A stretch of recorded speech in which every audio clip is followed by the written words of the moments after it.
Hi, Mike Roberts from the barn at Wombat Flat here. Welcome to our live and streaming show. Over the years, we found that people come to the barn for the music, but you know what? They come back for the experience. And you know, during the evenings here at the barn, they learn a lot about the history of the place, how we came to be here, what things we've done to change the way it used to be, and we like to share those experiences with you at home tonight, so you can feel like you've actually been here. And hopefully, when COVID restrictions relax a little bit, and we can have even bigger audiences than we're going to have here tonight, which is about 50% of our normal capacity, you'll be able to join us here. So stay tuned. Hang in there. We're going to start pretty soon. Thanks.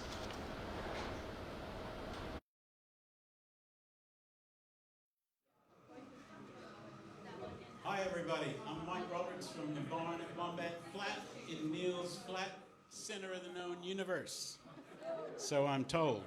I'm wearing this silly hat and my marshal's badge because in case you're watching from a country that doesn't have COVID,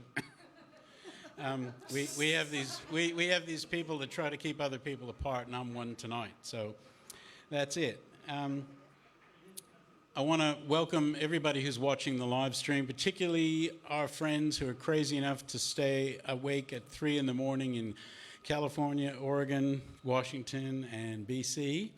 And we know you're fighting fires, and we wish you all the best over there and hope things turn out well for you. But you're going to love what we've got for you tonight, at any rate. It's really a pleasure to introduce you to two of our opening performers tonight. Melody Moko is actually an Adelaide girl, and she has been taken all around the place, all over Australia and the US, with her incredible songwriting and singing skills, and you're going to hear some of that for sure. She's just recorded her second album in Nashville, and it was co-produced by her husband, Michael.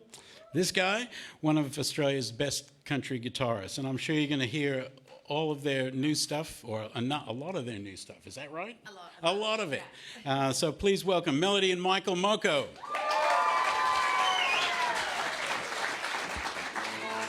What a reception. Well, hello. So nice to finally be here. I've always looked at this venue so fondly on everybody else's feeds and, you know, online, and thought, one day I'd love to go and play out there. It just looks so lovely. And now here we are. So thank you for welcoming us, and thank you for having us at the barn at Wombat Flat. We're so excited. I'm going to kick it off with a couple of songs from my old album, The Wreckage. This one's called Take Me.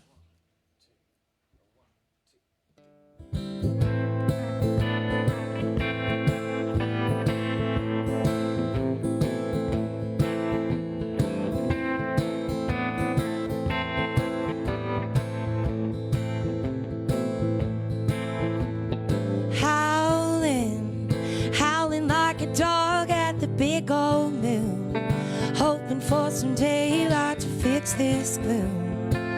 All night tonight,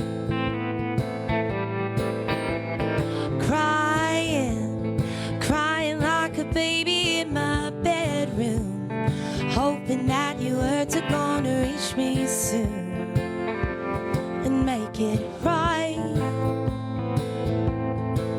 Well, things they come and things they go, round and fast and slow. Things they fall and things they freeze, stand up tall and on their knees. Take me to church, I'll pray. Take all the sin away. Oh, and cover me up till I'm too blind to see. Oh, take me. Lord, I'm so sorry for the things I've said, and even worse, the thoughts in my head, the ones you hear. I'm sick of all of the scars, and I'm sick of regret. I'm sick of remembering, I'd rather forget.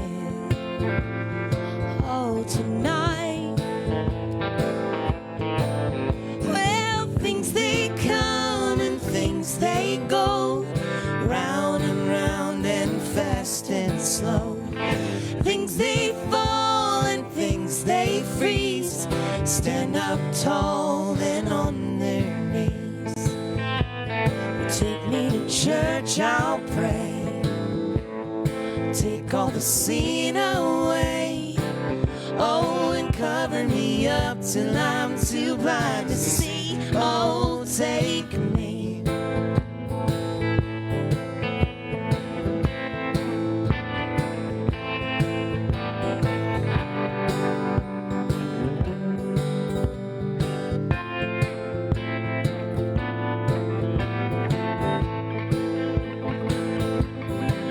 Well, don't be seen and don't be heard. Don't you dare dream that's absurd. Don't you scream and don't you cry. Live your life like it's a lie. Take me to church, I'll pray. Take all the sin away. Oh, and cover me up till I'm too blind to see. Oh, take me. Cover me up till I'm too blind to see. Oh, take me. Cover me up till I'm too blind to see. Oh, take me.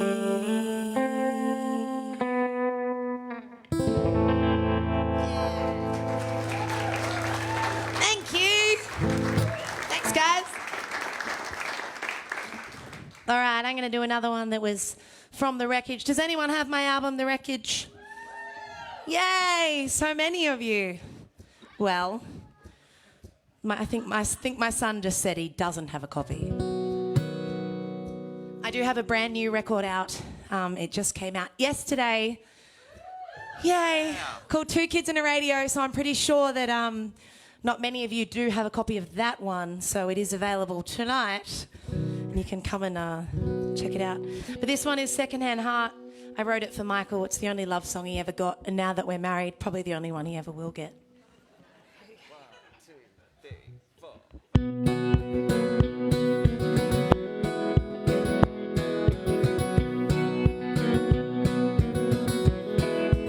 What can I say that isn't a song?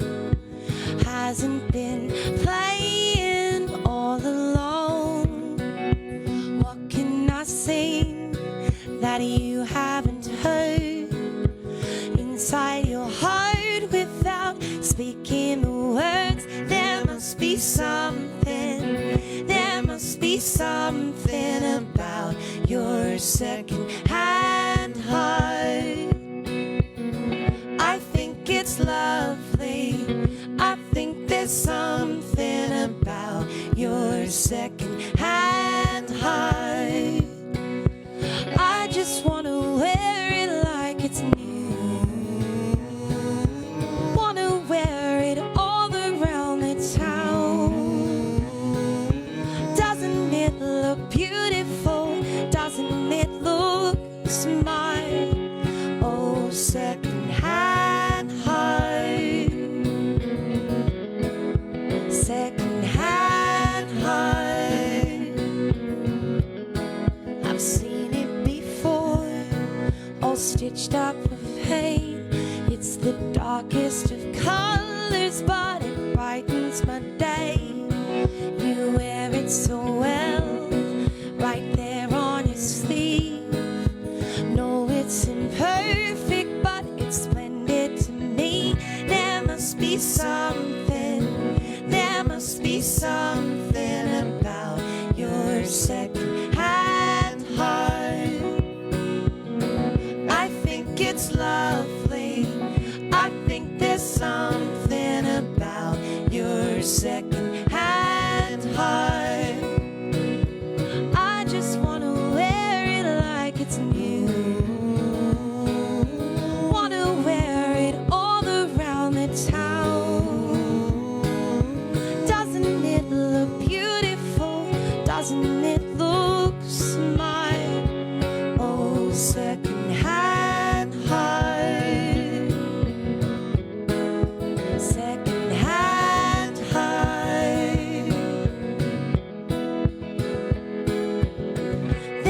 must be something. There must be something.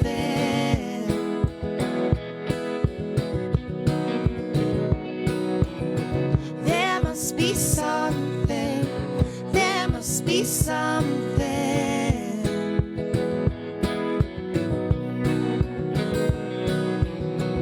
There must be something. There must be something.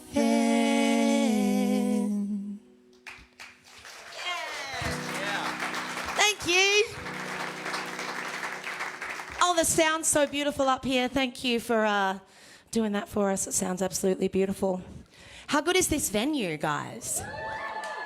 Oh my God. There's this like handful of really special, amazing venues, I think, in the world. And I reckon this is probably in my top 3 in the whole wide world. So they've done such a wonderful job. It's got such a cool vibe. So if you're watching at home on the live stream and you haven't been out here yet and you are within 10,000 kilometres, I recommend you make the trip COVID safe, of course. I want to play you guys a song that is from my new record. I don't know how many of you have heard it, but it was a single for me a few weeks ago. I put it out, and it is about my very first boyfriend, who was an Adelaide boy. He was a lovely boy. He lived in Athelston, and he went to Ross Trevor College, and you know this reference because a lot of you are South Australian. You see, now he has 2 poodles, and he's happily bought a house and renovated it in Port Adelaide. So he was lovely, but clearly not the boy for this wild travelling musician, once from Adelaide. So, I still thought he deserved a song because he was such a lovely boy and such a good part of my life, such a beneficial person for me to have in my life. So he never gave me a ring, so I gave him a song instead. This one's called Benjamin.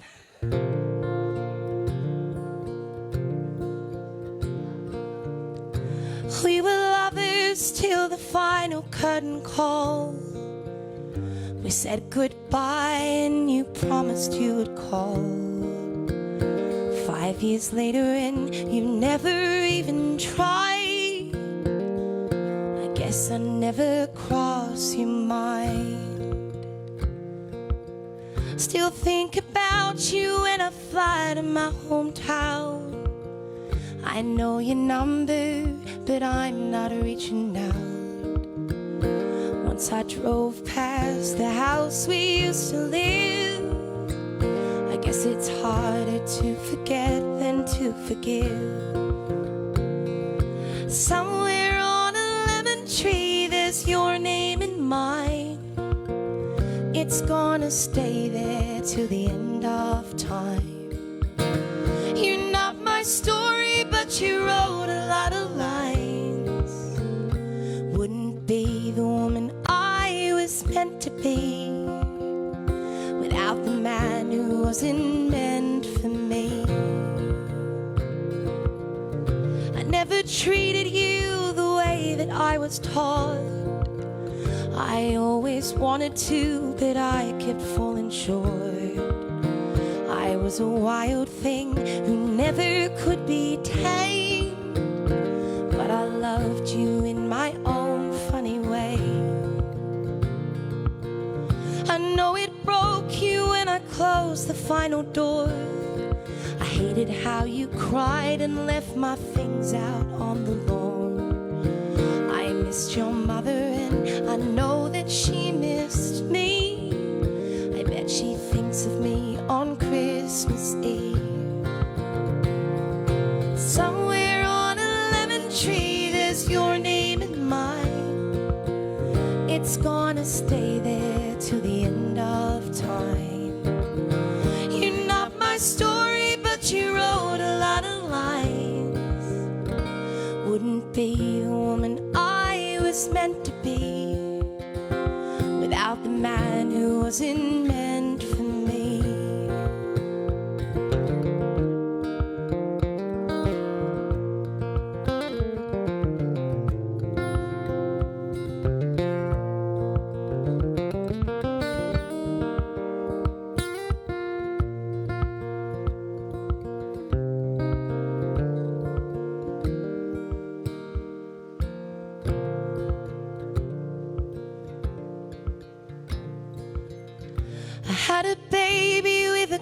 quiet gentleman. He fixes things and he works with his hands.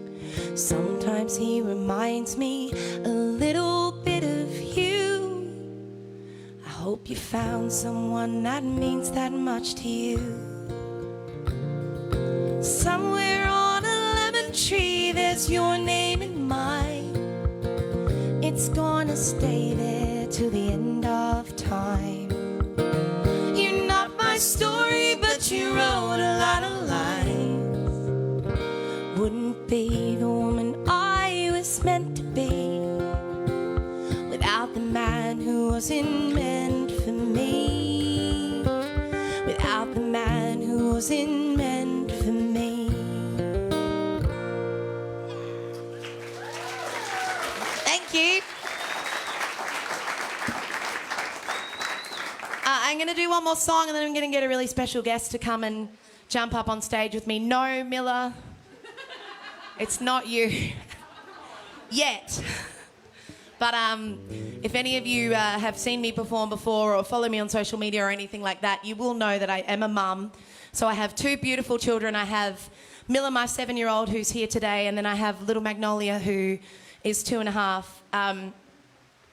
We played a gig last night at the Wheat Sheaf Hotel in Adelaide, and we got home at 1 a.m. because my dad, not us, my dad, wanted to get a kebab on Hindley Street. Not a joke. And we kept trying to tell him that it's just cool, we'll just go through the Macca's drive-thru. He's like, no, let's do a Hindley. We'll walk down that street like kings and we'll get ourselves a gyros. And we were like, He actually said that. He did. I'm like, this is the worst idea ever. And then we got home. The kebab was good. It was good. Gyros, sorry, South Australians. The gyros was good. And we arrived back home at like 1 a.m. And then at 5:30 a.m., I woke up to my daughter vomiting all over me in the bed. So it was a lovely wake-up call for me. But that's what it's like when... That's what it's like when you're a mum, and also a working mum. You know, I know there's probably lots of mums and lots of working mums in the audience and people watching at home too. And that is what, you know, what we do, what Catherine and I do. We're working mums, we're on the road, and it's a really tough job. But I think sometimes people misinterpret that because when Miller started school, a lot of the mums at school, you know, they knew I was a musician and they thought it was really, you know, fascinating, bit bougie, bit, you know, interesting. And they would say, I'd say, oh, I'm going to work tonight, you know, I've got to get a babysitter for the kids because I'm going to work. And they'd say, oh, you got work? But what's your job? I'm like, oh, you know, I'm a musician, like we've spoken about this. And they're like, oh, I thought you meant your real job. I'm like, no, that's my real job. That's what we do for a crust, you know, a small bit of a crust. So I thought instead of having to constantly answer this question, I'd put a little bit of a secret song on my album for all those mums that keep asking me to, you know, when am I going to get a real job? So this one's called My Mama Keeps Asking.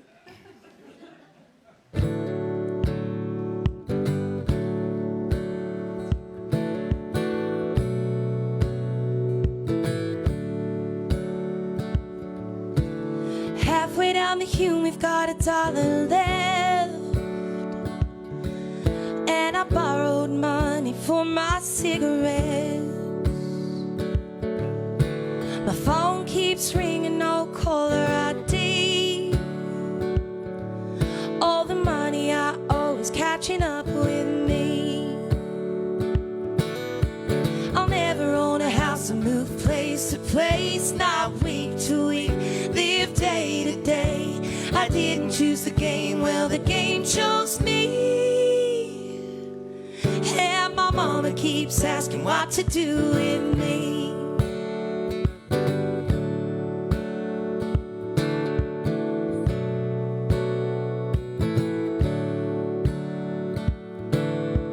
My brother keeps asking when I'll get a real job.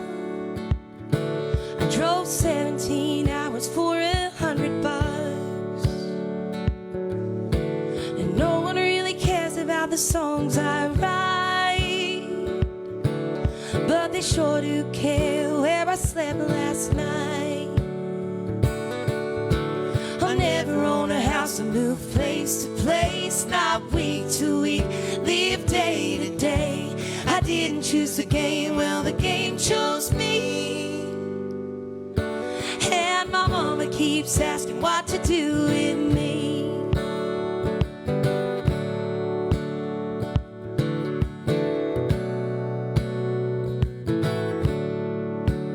Alright, so I wrote this last verse a couple of years ago. I sat in the audience at these high prominent awards in country music. Something to do with a colour and an instrument. And as I sat there in the audience, a lot of my beautiful friends were nominated. Beautiful, hardworking women. And apart from the obligatory Female Artist of the Year award, which has to be won by female, right? Sorry, has to be won by female. Every single other award, or at least 90% of them, were won by men. Everyone on the stage in the band was a man. And I just it really pissed me off, to be honest. That you know, I felt like there was all these opportunities for women that were being missed. So I wrote this little verse to try and calm myself while I was sitting in that seat.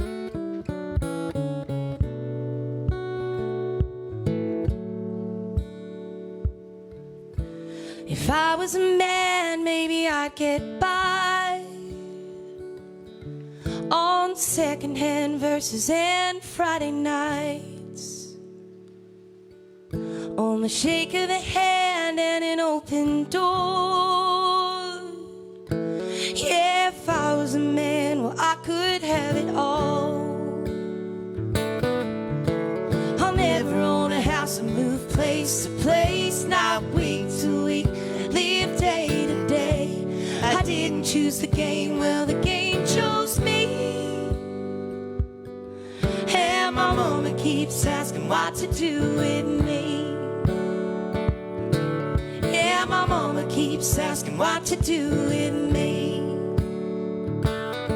Yeah, my mama keeps asking what to do with me. Thank you. Disclaimer, I'm not a man hater.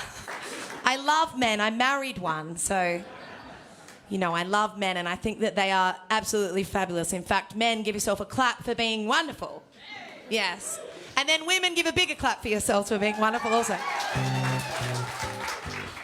We're all great. The men weren't sure if it was a test or not. They sort of went, oh, do we really? Do we clap? Is she going to throw poison at us? No. I'm going to invite Poison, wow. Poison? I don't have any poison.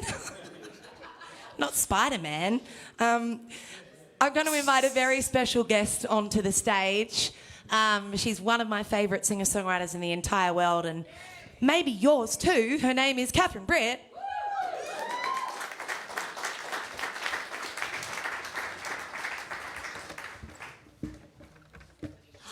She's got no shoes because, look, she's such a wonderful friend that when I forgot my shoes, I had only a pair of brown sandals, and I'm thinking, look, I can't wear my brown sandals on stage. Catherine said... Birkenstocks on stage. So. Catherine said, look, you can wear my boots. Isn't she lovely? She's like, I won't wear any shoes. That is normal for her. So I thought I'd get Catherine to come and help me out with a few songs, because here on the Bush Pubs tour, although we are not in a bush pub now, we have been for quite a while, and it's a bit of a... We're still in the bush, though. We are. Yeah, we are, right? Sort of. It's a bit of a family affair, so we all help each other out, and I'm so fortunate that Catherine can come and sing some songs with me. So this one was the first single off my new album, Two Kids and a Radio. It's called Last Cigarette. It's a little bit about vices. 1, 2, 3, 4.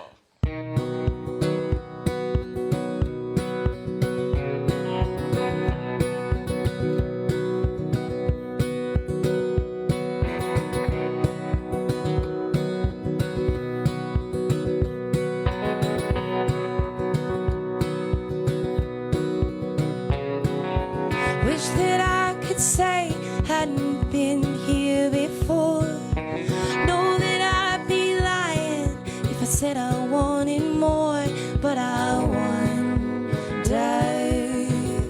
if I'm wilder than her. Yeah, I wonder what that's done to you.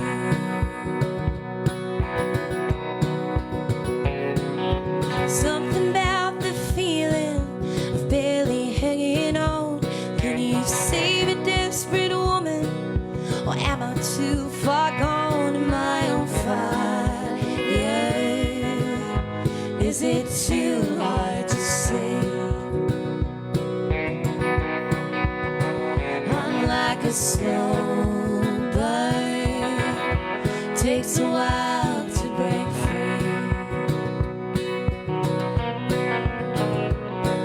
You fire me up, then drag it out. I'm slowly killing you. A bad habit, I know you wanna quit. I've got hold of you. What can you do? Just something you regret. I'm always feeling like your last cigarette.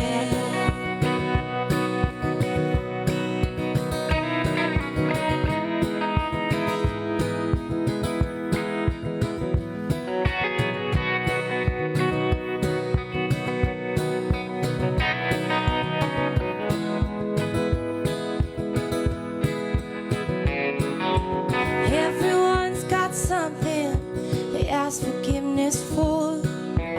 I can't help but think that one day I will be yours, like a long drag at the end of the day. Like a wrong turn that's leading you astray. You fire me up, then drag it out. I'm slowly killing you. A bad habit, I know you wanna quit. I've got hold of you. What can you do? Just something you regret. I'm always feeling like your last cigarette.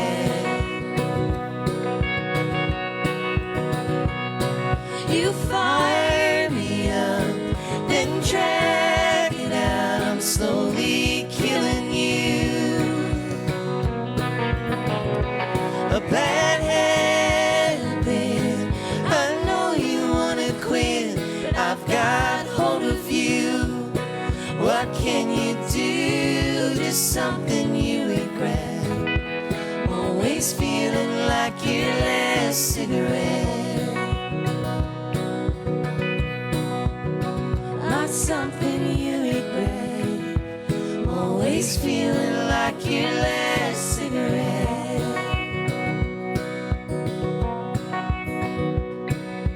Wish that I could say hadn't been here before. Know that I'd be lying if I said I wanted more, but I wonder if I'm wilder than you. Thank you. All right, I think I got time for a couple more, so I'm going to keep Catherine up here. What do you reckon? Is that okay, Catherine? I should have asked her permission. This one is my latest single. It came out yesterday. Has anyone heard it yet? It's called Like Hank Would. Yay! Awesome, excellent. And it is available today. You would be one of the very first people to own it. So if you would like to, you can come and see me after the show. I also have some really special Like Hank Would t-shirts that are in a limited amount, and who wouldn't want to walk around in a shirt that said, "Do it like Hank would"? I mean, If you don't know who Hank Williams is, maybe you wouldn't want to walk around in a shirt that said "Do It Like Hank Would." But then you also wouldn't want to be a music fan. Go and check him out if you don't. All right. So this one's all about vices too. Funny that.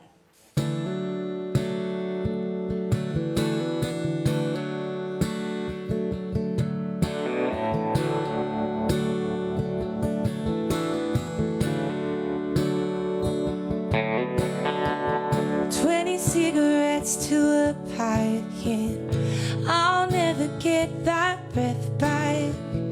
I'll turn my lungs to black till my heart does match. I'm too pretty to be in this bar, sitting here by the tip jar with the 3 p.m. drunks, one kind of beer.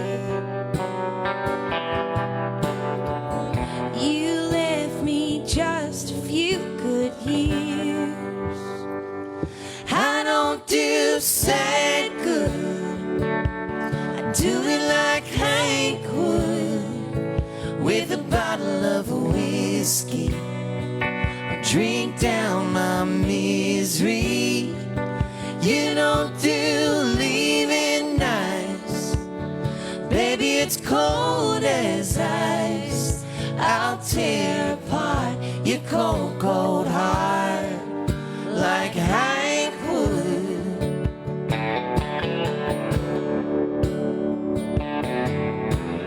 Remember in December we were gonna leave, drive south down to New Orleans, play a couple of old CDs, ones that Hank could sing. Wear a dress from San Francisco, smoke cigarettes out the window. It's another California sunset that we didn't get. Now I'm driving, trying to forget. I don't do sad good, I do it like Hank would, with a bottle of whiskey. I'll drink down my misery. You don't do leaving nice, baby, it's cold as ice. I'll tear apart your cold, cold heart like Hank would.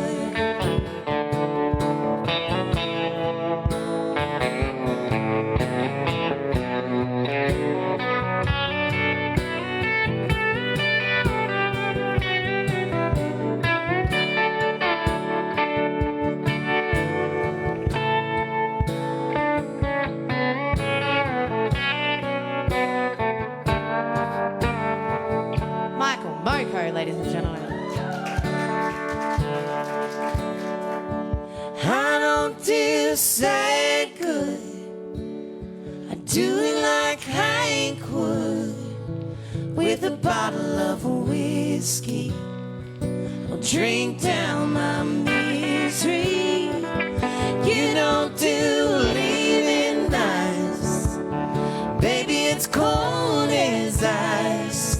I'll tear apart your cold, cold heart like Hank would. I'll tear apart your cold, cold heart like Hank would.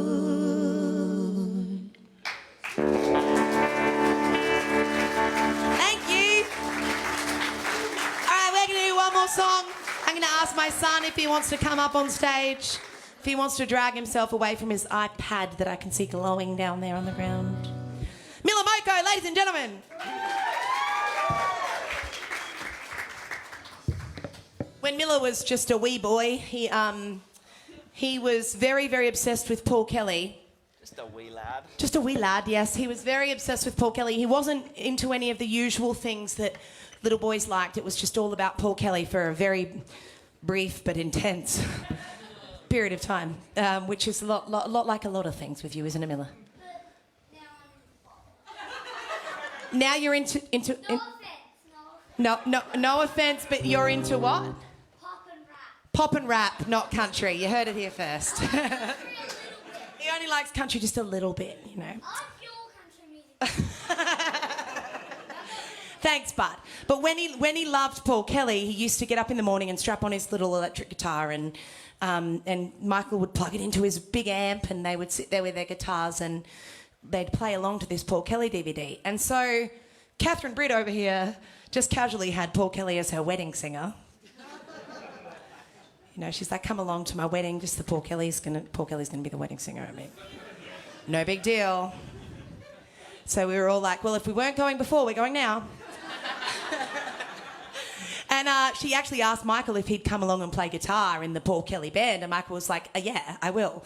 No charge. And so we brought Miller along to soundcheck because he was in his really intense Paul Kelly stage, and Paul was really lovely and said that Miller could come up on stage with him. And so Miller had bought his red guitar, and he got up on stage with his red guitar, and he just owned the stage, you know, at that age. And so he stood there and said, hey, Paul, play Dumb Things. You know, like he was a jukebox. And Paul was really gracious and he said, yeah, no worries, mate, I'll play Dumb Things. And, you know, usually just a verse and a chorus would suffice. But Miller just played through the whole song, and then when it finished, he said, Paul, play it again.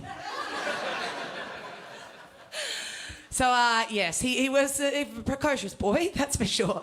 But so when we put the record out, we thought we need to put a Paul Kelly song on the record for Miller. And so we put this little song on the record, and Miller wants to sing it with me tonight. What do you guys reckon? I'll sing the whole thing. It's not pop or rap, though, so I still sing it, though. we're going to give him a turn. Give him a clap. It's Miller Moko.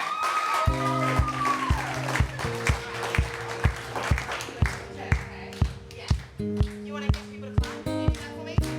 Yeah.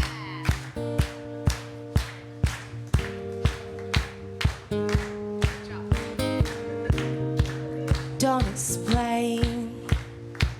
It's really not your style.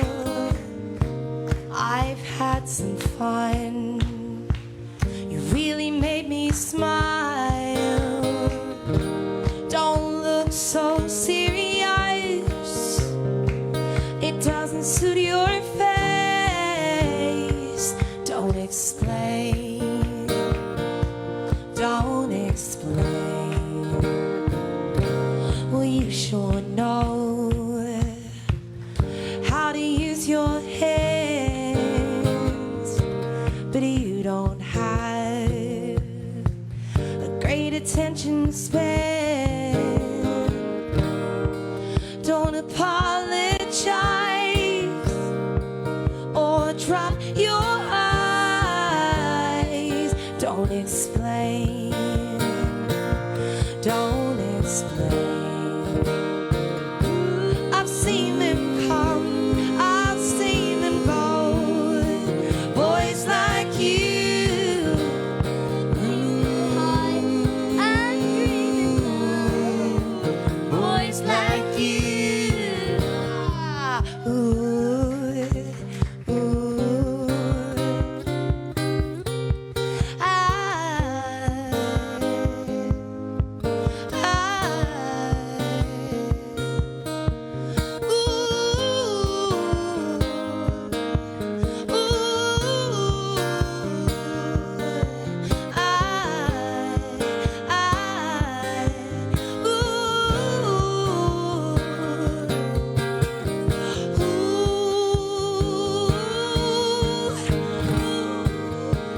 Here we go, bud. Your turn. Here we go. I've seen them come, I've seen them go. Boys like you, they get as high and dream. Boys like you. So take your things. He's pretty good. Not pop or rap. The days. Yeah, you can call on me if you're back this way. But if one night you're lonely, you gotta play it. I have other company.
We'll be back with you soon.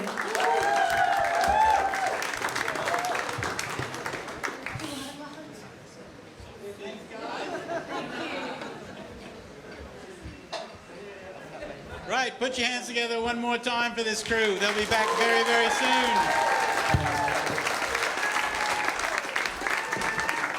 Okay, now I'll just talk to my live streamers. Are they still there, Jordan? I can't see you, just say yes. Okay, live streamers.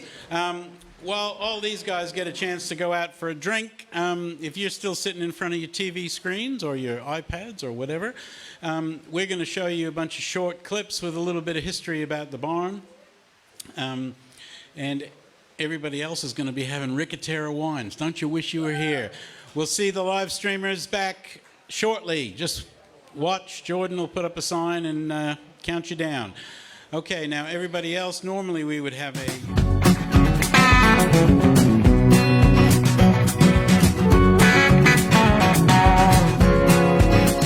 If you come to shows here at the barn, you would have seen a gorgeous painting of our quarter-horse stallion, Wombat Flat Trader's Charm. We usually hang it right on the wall over here.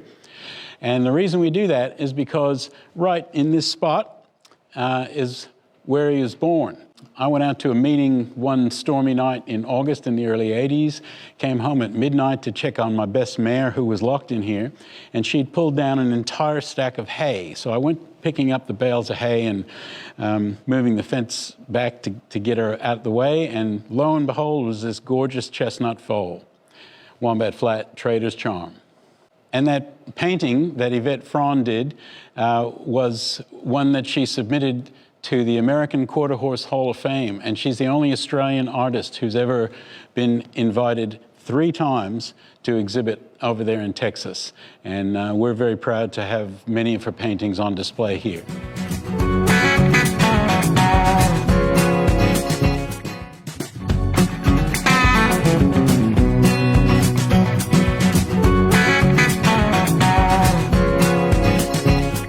Hi everyone.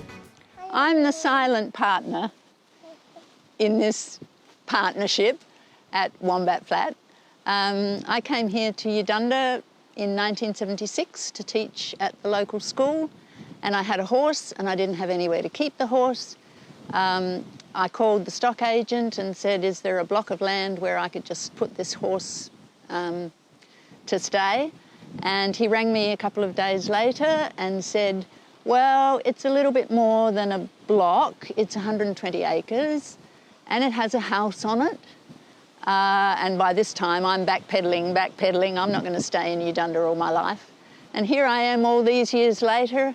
I bought this place, met Michael. We've been here since I don't know when, and love the place. I don't think I could have spent and had as many wonderful years as what we've had here at Wombat Flat.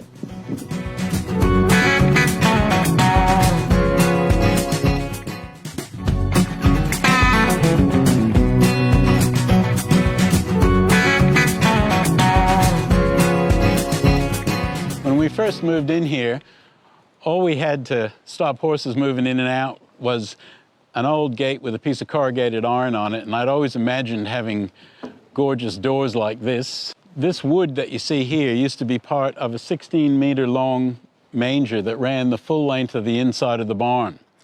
And my good friend Gary Fraun happens to be a much better welder than I am, helped me build this frame so there's no stress on the stone. And we took the wood from the mangers and put it in there, and there you have it, 2 gorgeous doors. We're very proud of them.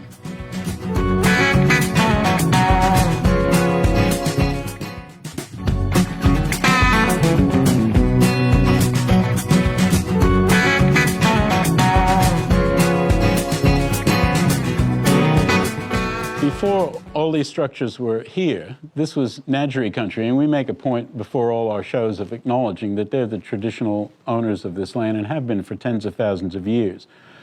The Wardy family, coming out from what is now Germany, in 1861 took up this land and some 20 or 30 years later built this barn. And when they built it, the original room was a structure that was used to house their Hanoverian and Hackney horses that they worked the land with. So you can see the old breezeway entrance to the barn right here. And there was another one on the other side that's also bricked up behind what is now our stage. The horses were lined up on either side of the breezeway as you walked in.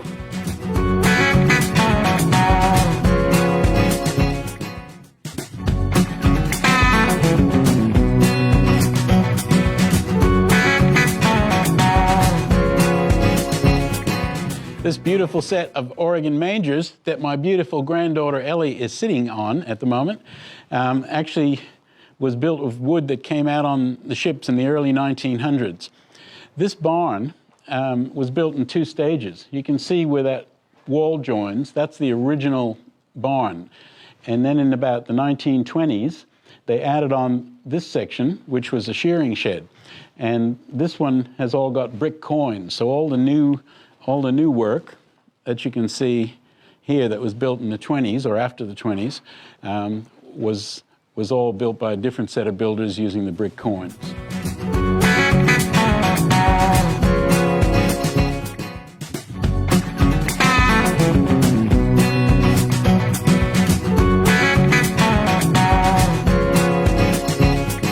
Our resident barn birds are striated pardalotes, and they live in that hole when we're not making too much noise here. They tend to come back and raise a few young each year. We used to have them in part of our house as well, but they had to move out when we did some remodeling, so we immortalized them in a stained glass window.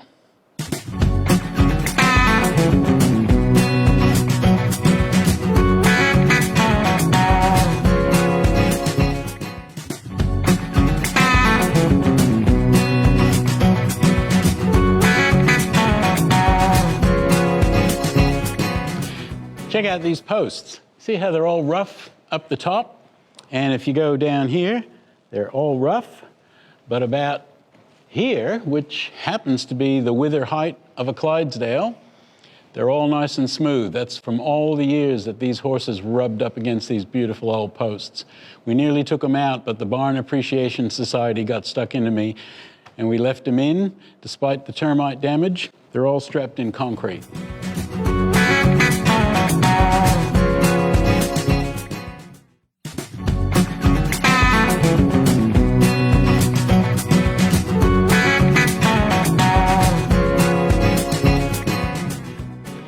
These beautiful red gum slabs you see around the barn were stored here by my brother-in-law when he moved off the farm in Victoria many years ago. And they were just stored in here in the corner of the barn. And when we started converting things, I rang him up and I said, "You know those red gum slabs?" And he said, oh, sorry, if they're in your way, you can just burn them.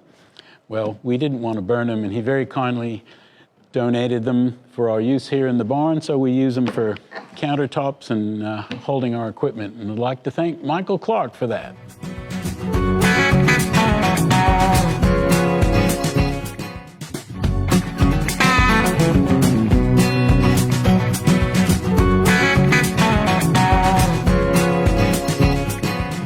We wanted to figure out how to get our barn logo as a feature for our stage. And I can tell you, it really helps if you've got almost a son-in-law with a design business and a plasma cutter and a computer to go with it to create this amazing bit of artwork out of a big piece of steel. Thanks, Reese Gardner from SuperSuite.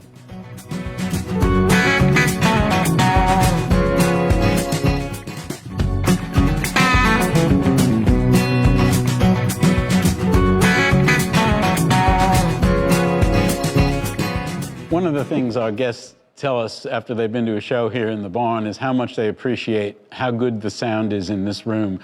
I can tell you that without any amplification, the sound in the room is pretty good. But when you pack 100+ people in here, you do need some amplification. So we've got a pretty amazing PA. But that's not actually the secret of our sound. I have to tell you, the secret of our sound is our sound guy, Mr. John Simpson. He's a great mate, and he is one of the premier movie sound guys in Australia and maybe even internationally. He does all the sound effects, Foley work for some of the biggest Hollywood blockbusters. And the thing is, his passion is doing live sound in indoor and outdoor venues. And we've teamed up, and it just wouldn't be the same if he wasn't here.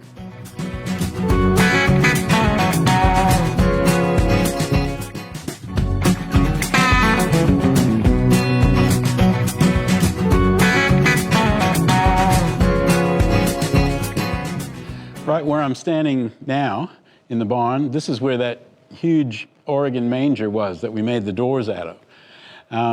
And in the 80s, my dad came out from the US for only maybe 8 weeks, and we built a beautiful set of stables just along here to replace them. The stables decayed over the years, and when we got set up for a music venue, we had to clean up a huge mess. We salvaged what wood we could. The floor was 100 years worth of horse and pigeon manure, not to mention a heap of rock, and all that had to come out. We literally took 20 tons of rock out the door. And I have to thank James Lehman for helping on the heavy equipment. And then we didn't have the money to pave the floor with cobblestones or concrete, and thank goodness we didn't, because we put down this road base, and James spread it like somebody icing a cake. He was quite amazing to watch. And the thing is that it has been such a huge benefit to the sound in the room, and it was the best decision we ever made sound-wise, aside from working with our sound guy, John Simpson. And we'll tell you more about him later.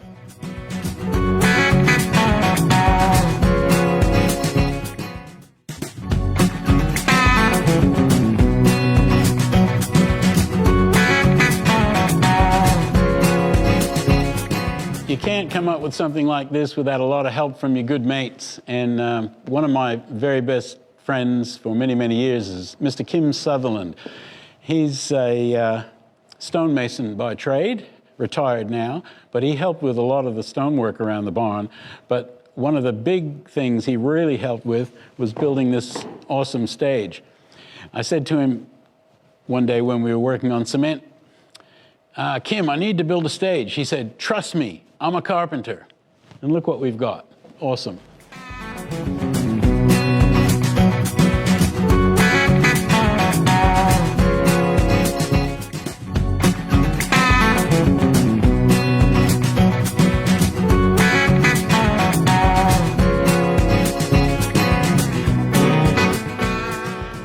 We cut this rail from a tree that we planted over 30 years ago. But since 2008, we've been partnering with Trees for Life, and we've successfully grown 15,000 trees along our fence lines and mainly along our creeks on this property, over 20 hectares planted under a scheme back then was called the Carbon Neutral Scheme. And all the seed that went into those plantings was gathered within 10 kilometers of the house. So we knew that it was most likely to be adapted to this area and do well, and it sure has.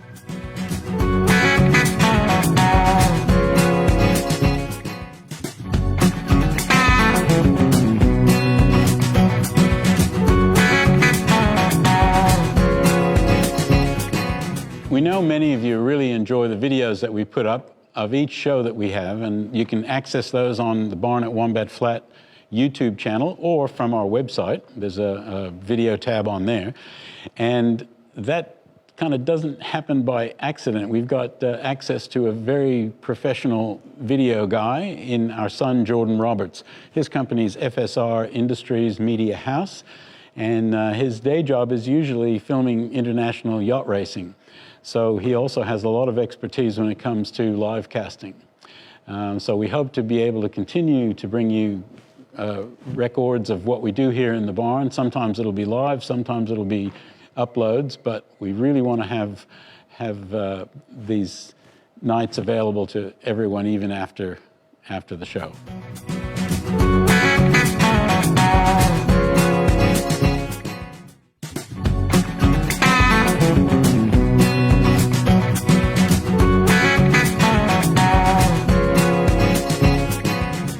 So we call this our Wall of Fame, and we try to put our signed posters onto wall mounts, and keep track of what's actually happened in here. And we hope to double or triple what you're looking at in the next year or two.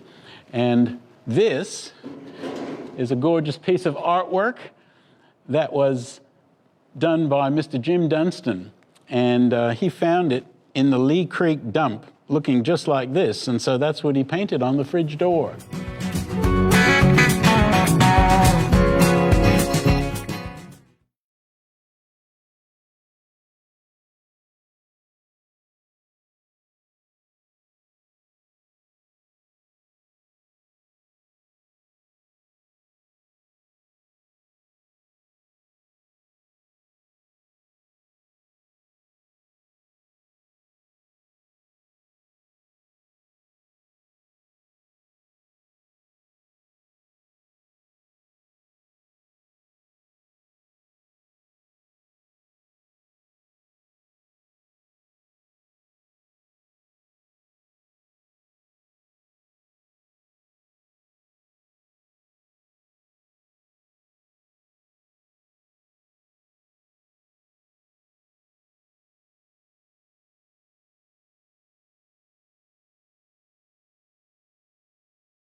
use this one.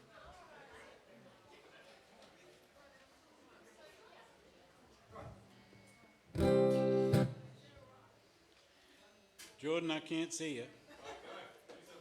All right.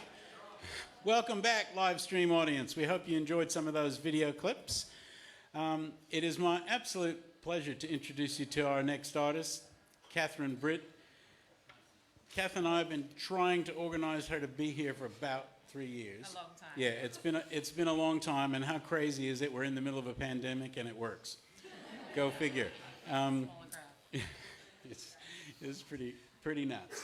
So we're absolutely thrilled that she was able to be here tonight, and she started her what is it? Bush pubs tour. Yes.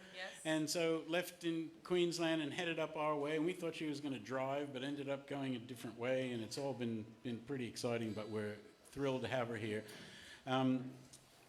It's fair to say that Catherine is an absolute legend of Australian country music.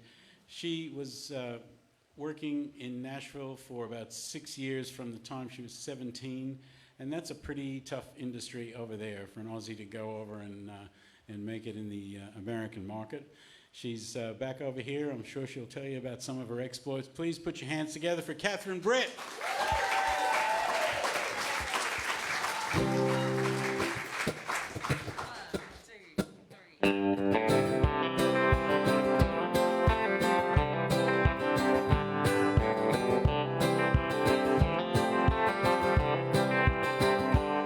Since the day I was born, mother used to say, pity the man who will carry you away.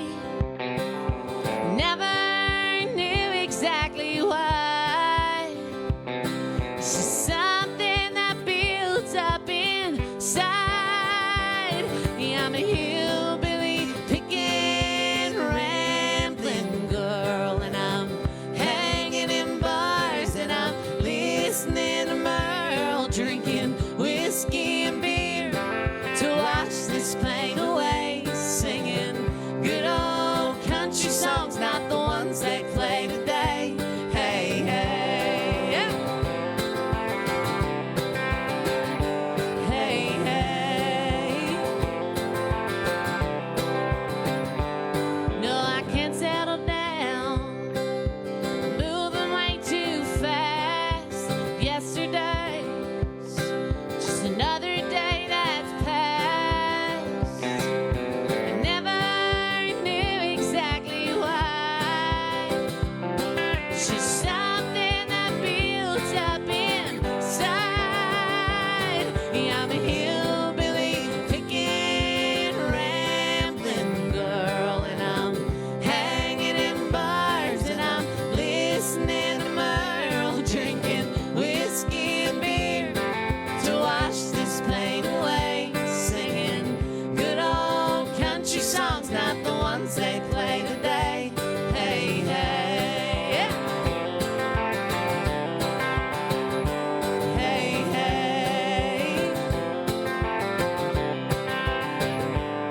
Yeah, I'm a hillbilly picking, rambling girl, and I'm hanging in bars, and I'm listening to Merle, drinking whiskey and beer to wash this pain away, singing good old country songs, not the ones they play today. Hey, hey. Hey, hey.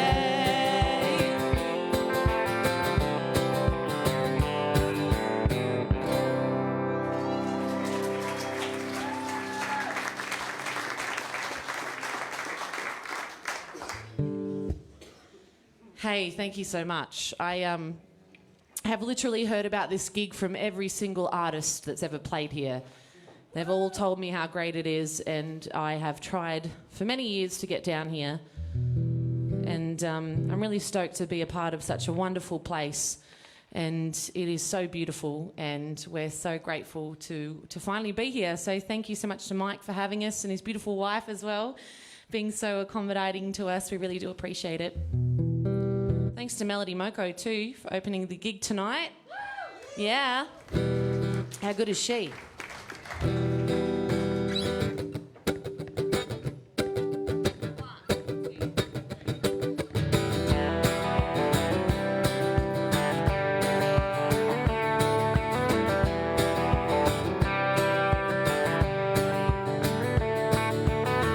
You've got your Texas way of walking.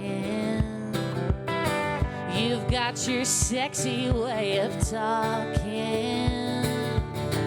I'll let you get all under my skin. But now your welcome has worn off in. So next time you go, don't come back again.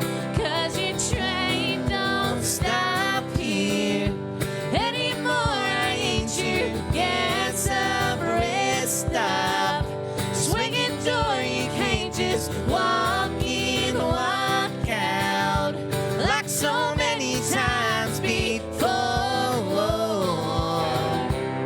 Well, I ain't your swinging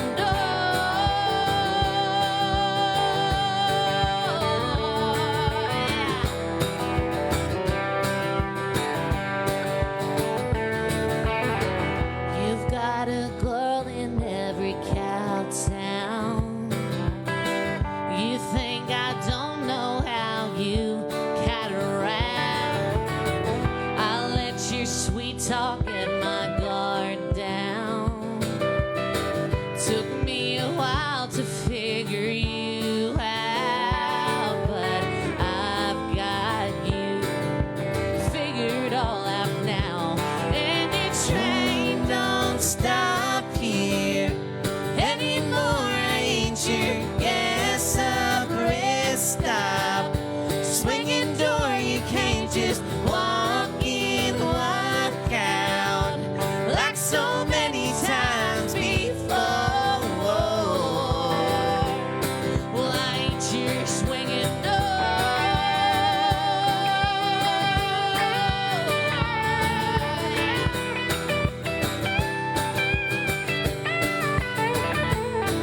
You best make up your mind. That's right. 'Cause if you go, you ain't coming back this time.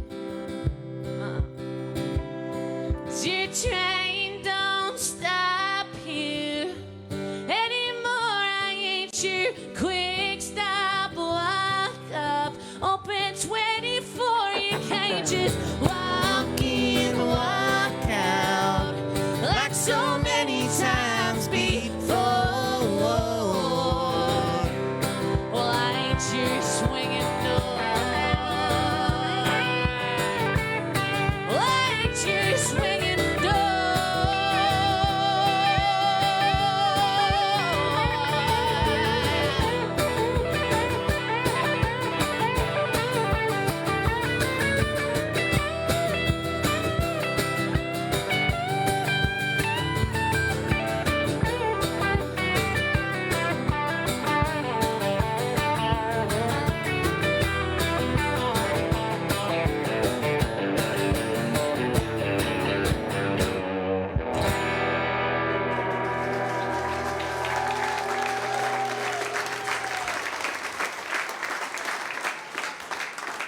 So good.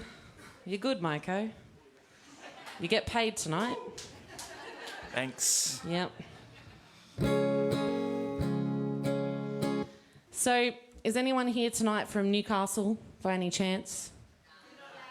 Yeah, not right now, no. No, isn't it the other way around? I think we're not allowed in here, aren't we? Yeah, something like that. Look, this often happens at gigs when I travel.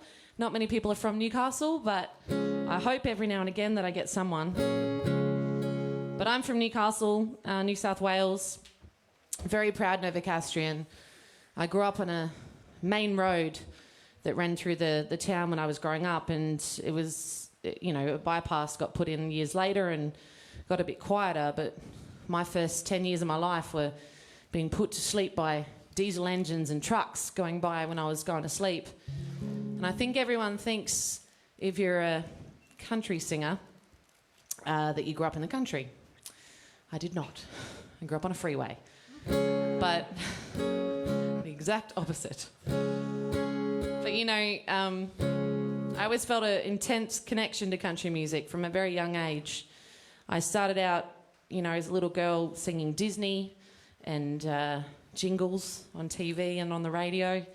And then I saw a movie called Coal Miner's Daughter when I was about 9 years old.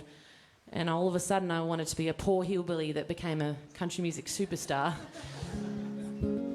Dolly Parton, a couple of years later, that's a whole other story. So I wrote this song. This is the hardest song in your career to write, I reckon. There's a couple along the way that you have to do, I reckon, that it's just like a thing, you know, in your career you have to write that song. And this is my childhood growing up song. And it's a really tough one to write because you get sort of one shot at it, so you don't want to stuff it up, you know. You want to get it right the first time. And I was watching John Williamson soundcheck at a gig, and he can tell Australian stories better than anyone. And all of these lyrics from my childhood came rushing into my head, and I ran backstage and wrote them all down and wrote this song. So I think this was on like album number 5 for me. It's called Always Never Enough. But it's my story about growing up on a freeway. So bougie. Inside joke. I had 3 older brothers that used to tease me. What brothers don't? I remember when I was a little girl, they used to pay me $2 to shut up for 2 minutes. I never got that $2. Typical artist. This is all about my childhood. I hope you like it. Mom yelled at us kids to put our toys away. Play games that your sister can play. My brothers learned young they had to do it my way. On Charlestown Road, cricket in the yard with the family, playing underneath that apricot tree. Built a cubby house, just my brother and me, on Charlestown Road. I still remember falling asleep each night to the sound of diesel engines and trucks rolling by. Do we ever stop missing our childhood home? No matter how far where I roam, well, I know I won't. Charlestown Road.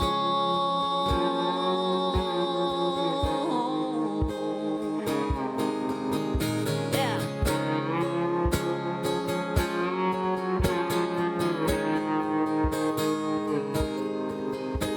Well, I had to share a room, just my brother and me, youngest 2 in our family.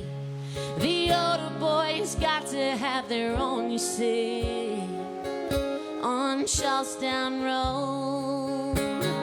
Catching cicadas in the big gum tray, hold 'em in your hands and then set 'em free. Lying on the branches in the summer breeze, on Charlestown Road. I still remember falling asleep each night to the sound of diesel engines and trucks rolling by. Do we ever stop missing our childhood home? No matter how far where I roam, I know I won't. Charlestown Road.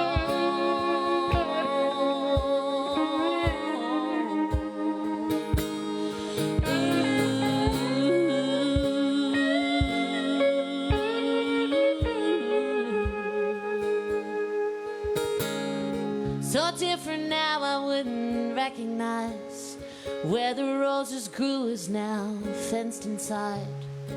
Seems like a memory, like a picture slide. Charlestown Road.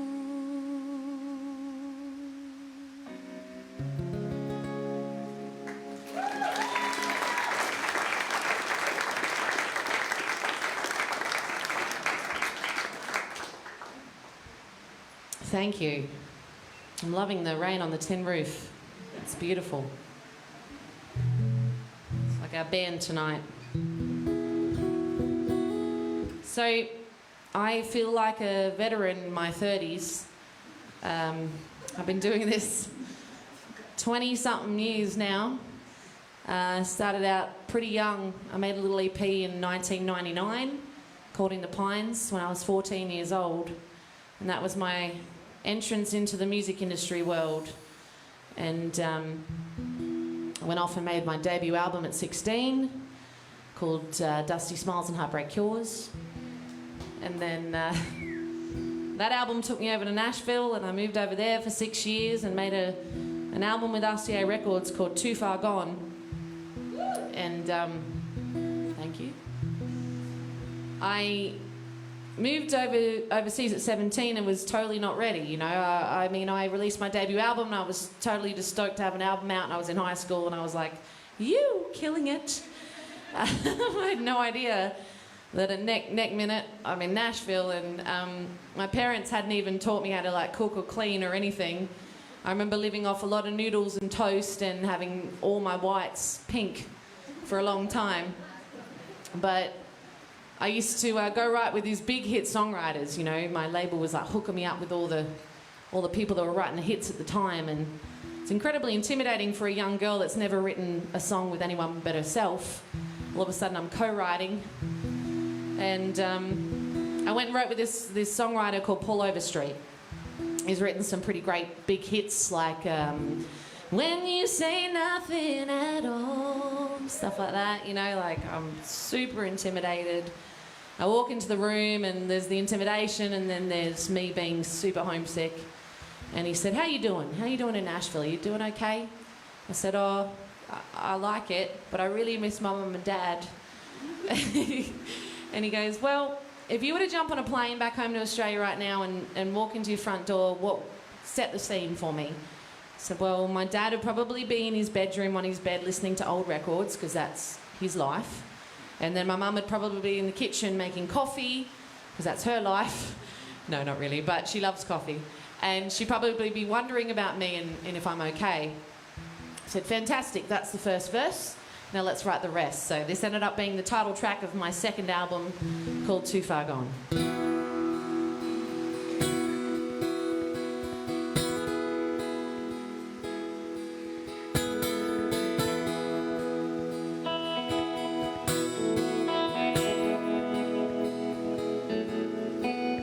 Well, I know there's music playing. Well, I can hear it in my head.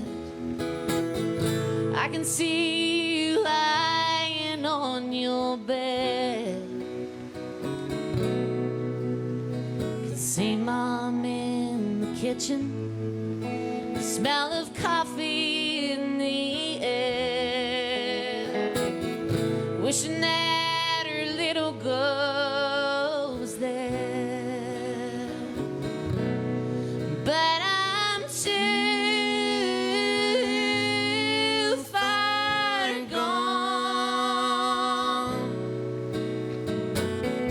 trying to make it on my own. Well, I guess I could turn around and come back home, but I'm too far gone. I'm pretty sure a bug just threw into my mouth.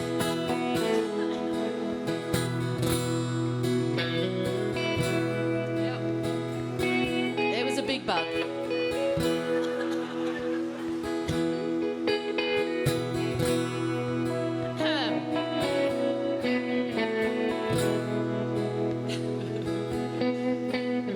You never tried to stop me from following my dreams, though it took me halfway around the world, it seems. There's all this talk and promises for better days to come, and it sounds so good it can't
trying to make it on my own. Well, I guess I could turn around and come back home, but I'm too far gone. Yes, I'm too far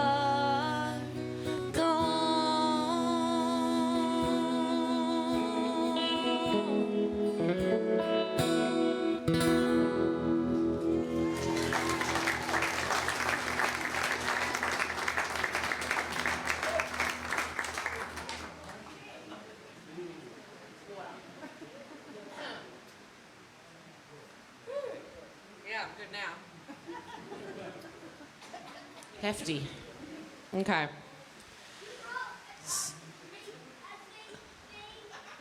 Say what? You rock, CV. You rock, CB. I love you, Miller. You make me miss my kids. Look, I feel like every country music artist in the history of country music artists has to have a certain amount of songs that they have to write about, you know. So you have to have like a Love Gone Wrong song. You have to have a song about some form of vehicle. Truck, motorbike, ute, tricycle. I haven't heard one of those, but I want to hear one. You have to have a train song, yeah. And you definitely 1,000,000% have to have a drinking song, yeah. I don't know any sober country singers. It's just not a thing.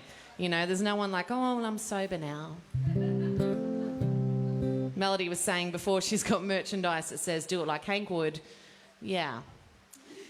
Well, if you know that story, yeah.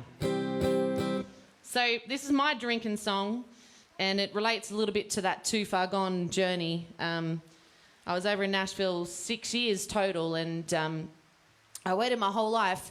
People that are younger will understand this, and maybe everyone will. Maybe you'll remember, but you wait your whole life to turn 18 so you can have a beer and go to a bar. And I turned 17 and a half and moved to Nashville, where it's 21 over there to drink. I was like, you've got to be kidding me. I can't, I have to wait, you know, another 3 or 4 years or whatever it is. I can't do the maths off the top of my head. It's definitely more than 3-ish years, yes. So I drank a lot at home, and I used to sneak into bars in Nashville with very influential men. And as all teenagers do, we're very influential. And I picked up a hefty American accent very quickly, and I made a lot of mistakes very quickly, which is all part of growing up, but you don't normally do it on a major record label in Nashville. And I, by the time I was 21 and actually legally able to drink in America, I was done with it. I'm not even joking. I was like, I need a break for a year. So my birthday's New Year's Eve, for anyone out there that doesn't know, which would be most of you, I would say. Unless you stalk me on, you know, whatever it is that tells you those things. But I made a New Year's resolution as I turned 21 that I'm going to not drink for a year. I'm going to quit all my bad habits. And my bad habits were drinking, men, swearing, biting my cheeks when I get nervous, biting my fingernails. I started going to church. I just became a totally different person, and I wrote this song.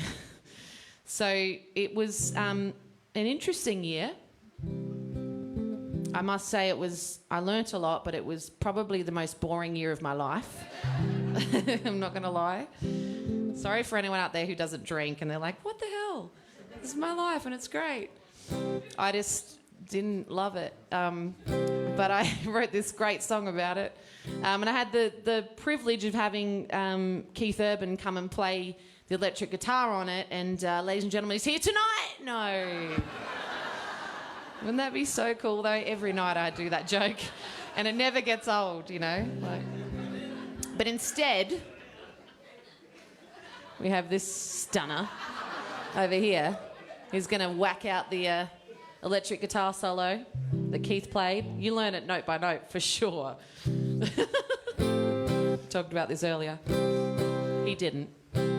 But this is my drinking song. So I hope you don't wake up feeling like this tomorrow, because trust me, it's not a great feeling. But we all have to go through it in our late teens, early 20s. So this is my experience with it. Here we go.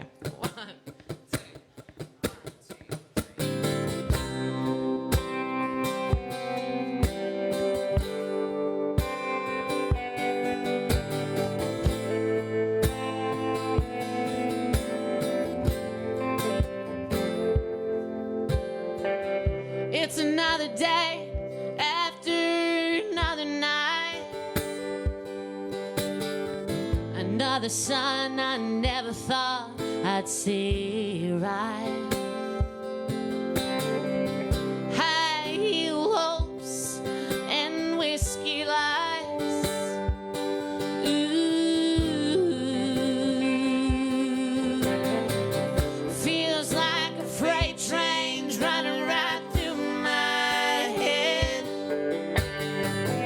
My little black dress smells like cigarettes. A napkin with no name, just an address. Well, I had me a good time, I guess. But how am I gonna get my life together? So does it's getting any better? I don't know where to start. I'm falling so far behind. Mama says I gotta start acting like a lady. Daddy's just a worried about his baby. How am I supposed to straighten up and fly right when I don't even remember what I did last night?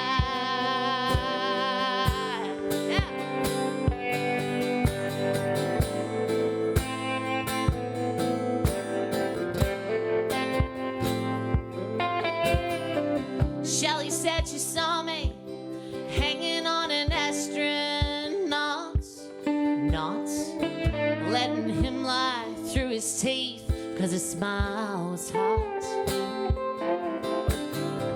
Well, I'm sitting here sucking down the second thoughts, a little ahead of the dark. I know this has gotta stop. But how am I gonna get my life together? As old as it's getting any better. I don't know where to start. I'm falling so far behind. Mama says I gotta start acting like a lady. Daddy's just a worried about his baby. How am I supposed to straighten up and fly right when I don't even remember what I did last night? Yeah.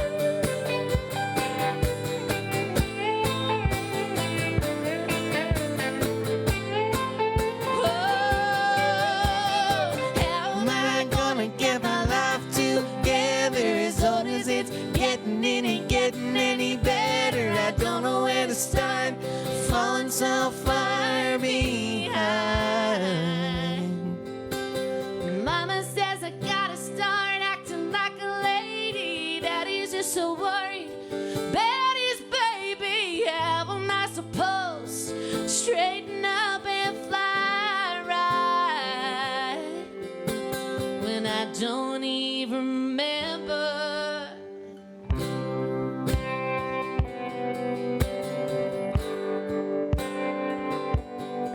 what I did last night?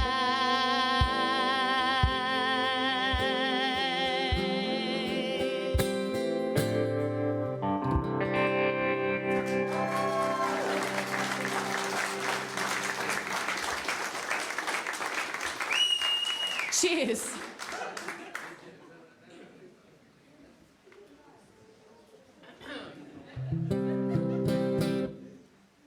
Hey, thanks so much. Cheers. I really appreciate it. Look, I'm feeling like I shouldn't do my normal Bush Pubs tour set list because it feels like a really different gig to me, in a good way. So I'm going to just keep kind of going down a road, and Moko's just going to very scarily follow, I'm sure. I said to him before the gig, you know all my songs, right? And he goes, yeah. You'll be right, mate. She'll be right. Yeah, you'll be right. So I thought I'd do this one. This is often a song that Melody actually asked me to do, and our little group of friends, our music friends. I don't know why. I like singing it, and they like it as well. But it's all about... For a little while there, when I was younger, I did some teacher's aid work.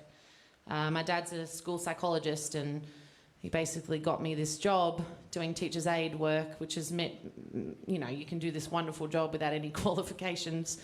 And I went into work with kids with, you know, disabilities and autism and stuff like that. And I love that stuff. You know, if I wasn't going to be a country singer, I wanted to be a psychologist like my dad.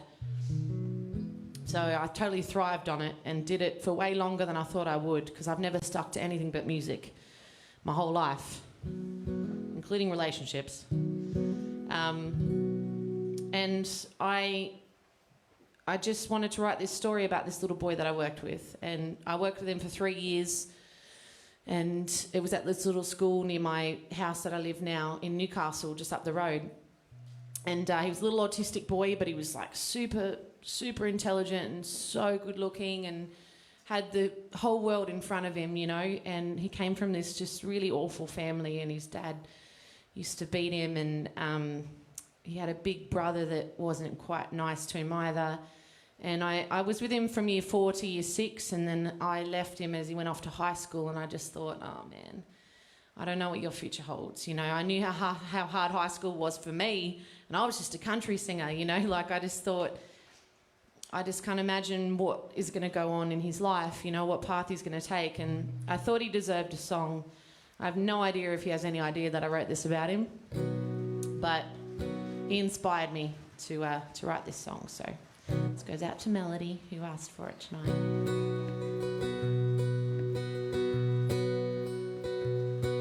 Dad's drinking again, and I don't like the way he gets. So my brother and I made a lock for my bedroom door, and that's where I'll be till the morning sun will rise again. We find Dad snoring on the kitchen floor.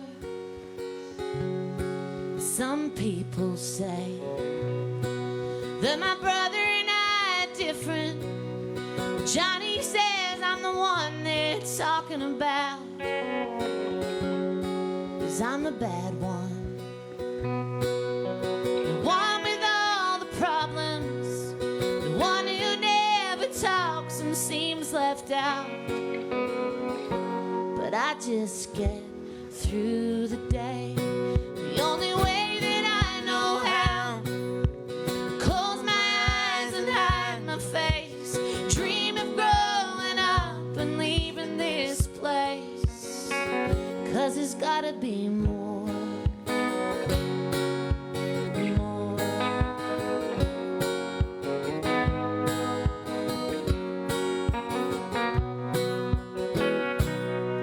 Dad's talking again to the other side of the world.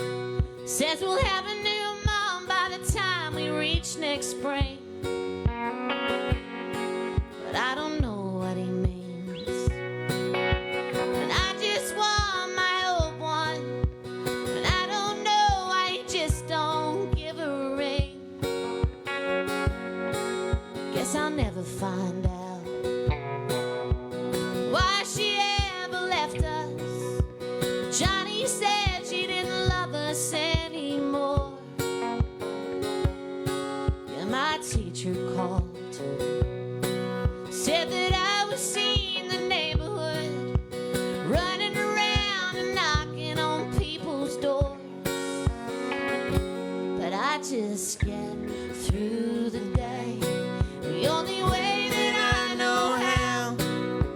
Close my eyes and hide my face, dream of growing up and leaving this place. 'Cause it's gotta be more, more.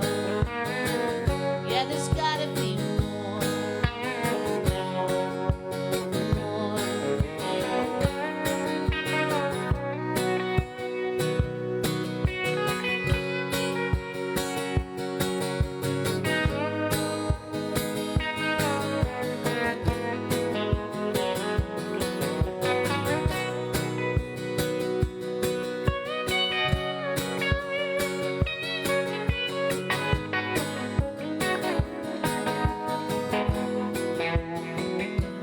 Yeah, I just get through the day the only way that I know how. I close my eyes and hide my face, dream of growing up and leaving this place. Yeah, I just get through the day the only way that I know how. Close my eyes and hide my face, dream of growing up and leaving this place. Yeah, there's gotta be more, more. Yeah, there's gotta be more, more, more.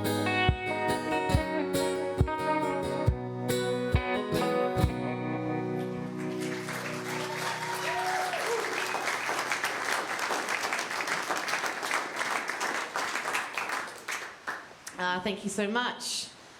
So, I'm going to do a song that I have rarely done a gig without doing, and it was on my first album as a little hidden track.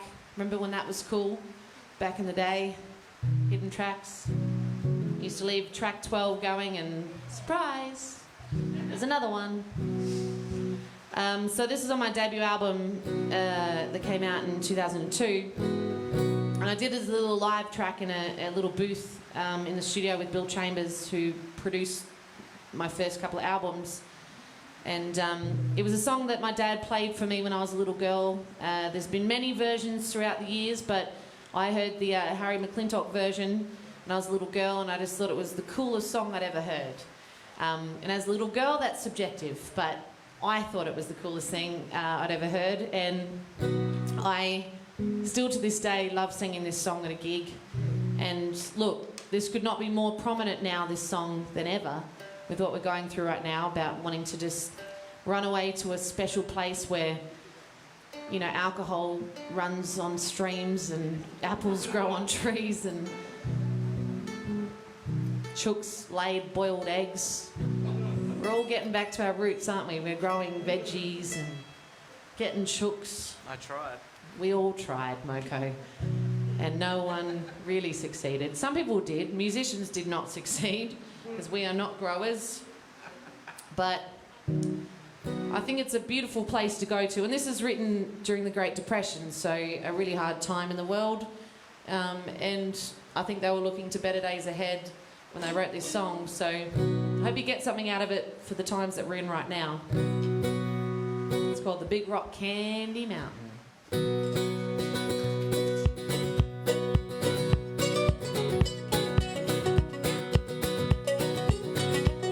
One evening as the sun went down and the jungle fire was burning, down the track came a hobo hockey. Said, boys, I'm not turning. I'm headed for a land that's far away, beside the crystal fountain.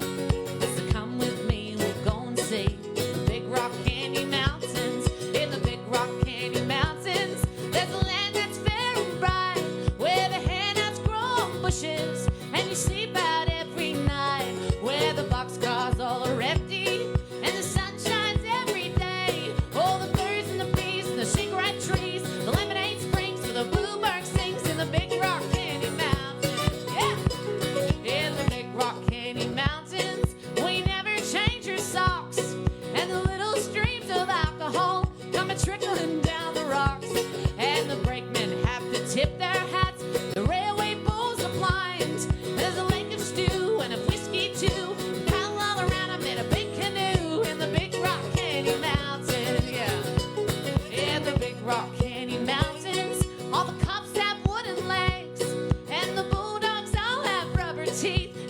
hens lay soft-boiled eggs, and the farmer's trees are full of fruit. The barns are full of hay. Oh, I'm bound to go where there ain't no snow, the rain don't fall, the wind don't blow in the Big Rock Canyon Mountains. Yeah! In the Big Rock Canyon Mountains, all the jails are made of tin, and you can walk right out again just as soon as you are in. Well, there ain't no short-handled shovels, no axes, swords, or picks. Well, I'm gonna stay away, sleep all day, the hunk, the jerk, with bed at work in the Big Rock Candy Mountain. Here we go.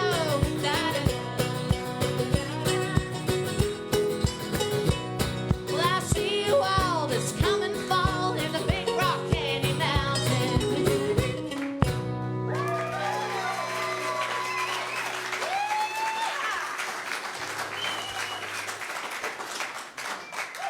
Hey, thanks so much.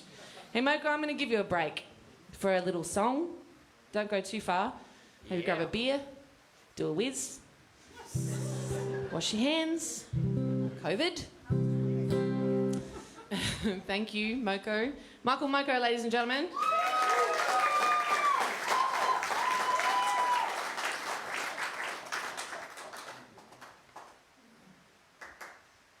One of my favourite singer-songwriters of all time, and I have many, is a guy called Fred Eaglesmith. He's from Southern Ontario, Canada. Am I saying that right? I don't know. Ontario. I feel like that's the Australian version. Ontario? Or are you from Canada? Okay, good. We're both guessing. Good. Southern Ontario. Oh, you'd know. What is it? Ontario. Okay, I was close.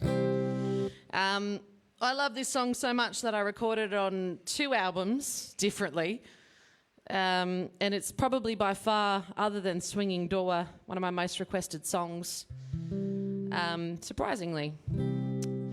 I didn't write either of those songs, P.S.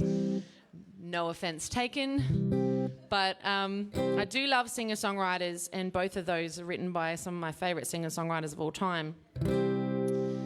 But there's something about this song that just, I don't know, I just lose myself in it every time. So I wanted to do it for you tonight. It's not normally what we do on the Bush Pubs tour, but this just feels like the right gig tonight to do it for you guys. So I hope you like it.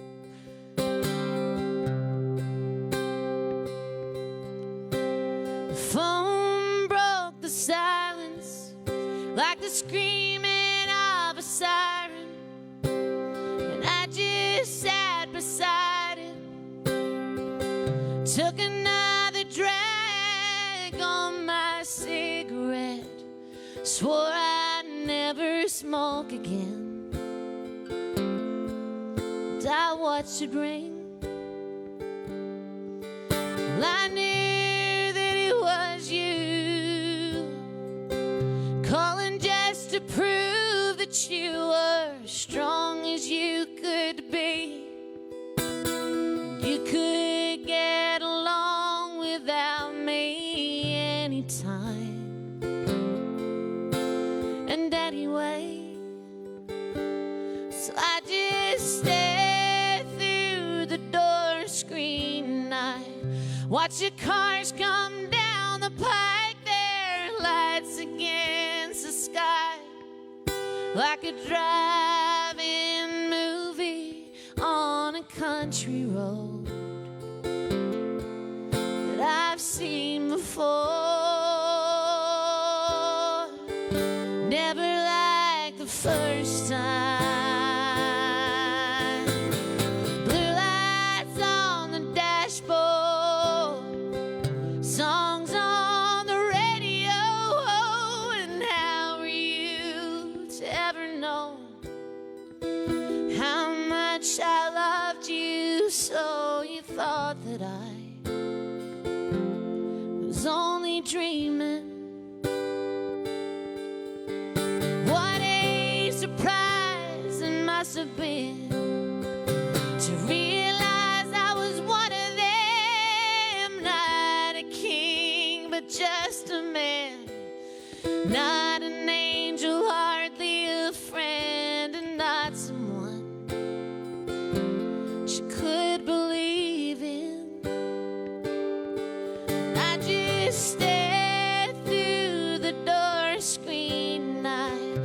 Watch your cars come down the pike, their lights against the sky, like a drive-in movie on a country road that I've seen before. Never like the first time.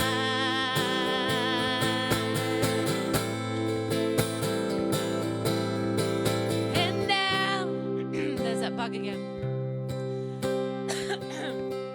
I'm a bit emotional lately, I'm sorry. It's what a mum does to you. And out across the rugged hills, dust blows the wind well, sun-bleached skulls and empty shells, broken men with tales to tell, and I would be one of them. And how were you to ever know how far it was gonna go? You fall in love, and that's the road you travel to. You can't no more, and then you just turn around again.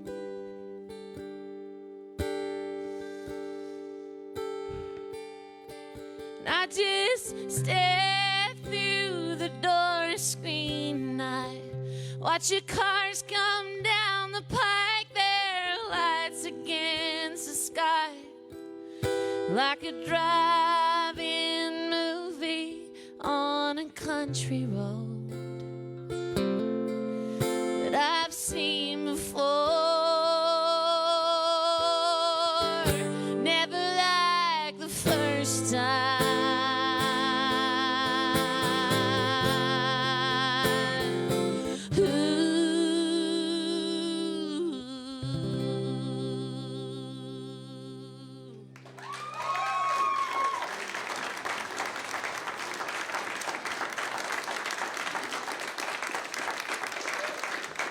Thank you so much.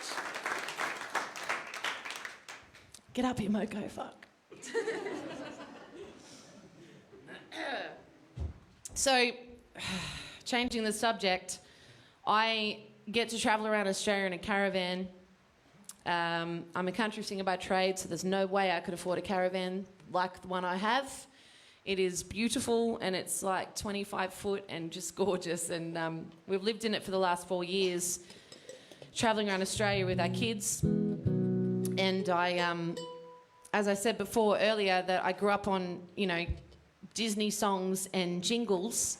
I wasn't joking. I really love jingles. I used to like copy jingles on the radio and stuff. I think they're very clever. They're written properly, like, you know, smack time. We all know it, you know, like it's a thing. It sticks in your mind. Now you're all going to get Macca's on the way home, and you know it. And hopefully after this song, you'll all get a Jayco on the way home. No, I'm joking. But I'm sponsored by Jayco Newcastle, so a big shout out to those guys back home, if anyone's watching. But they gave me my little house on wheels. So me and Moko, who's one of my best friends in the world. Come here, Moko. Not too close, COVID. But I love him. And we've done so much together over the years, writing, recording, lots of stuff. And I'm really grateful to have a musician of his calibre by my side almost constantly. And we wrote this one together as a little tribute to Jayco Newcastle. So here we go. See what you think. It's definitely no Macca's commercial. But hey, we like it. Here we go. Across the country far and wide, grain nomads on both our sides, dodgy pies and Forex cans. All thanks to Jayco Newcastle caravans.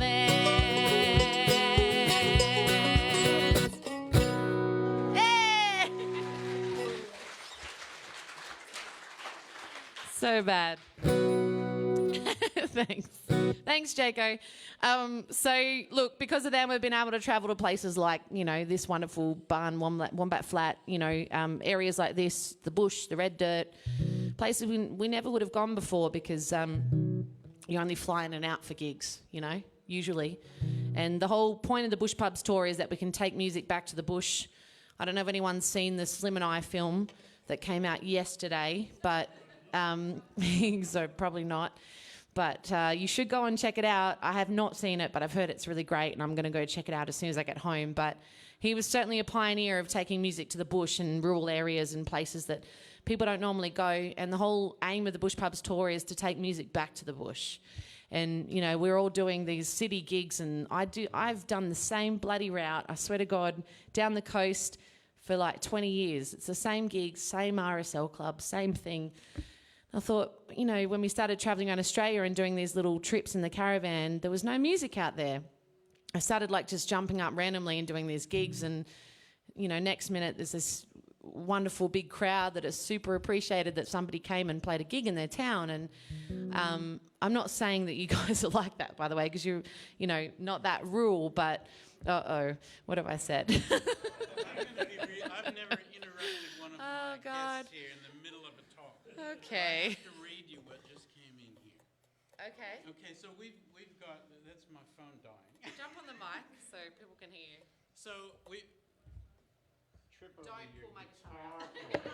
So we've got a very regular guest who comes here and couldn't make it tonight. So she's home watching a live stream, and she just said, the advantages of live streaming when you're crying along with Catherine just now in the privacy of your own home. She's amazing, as are the Mokos. Just thought I'd drop that in.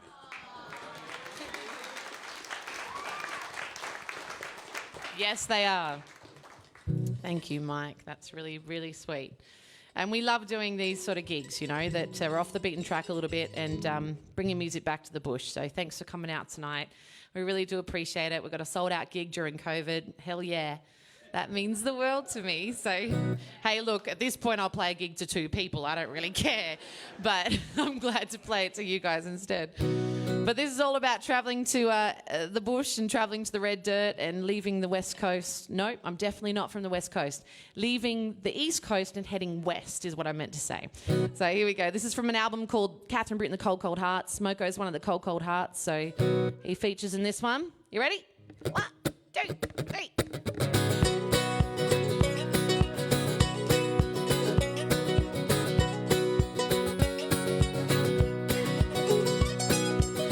Stirring deep inside, a feeling I know well.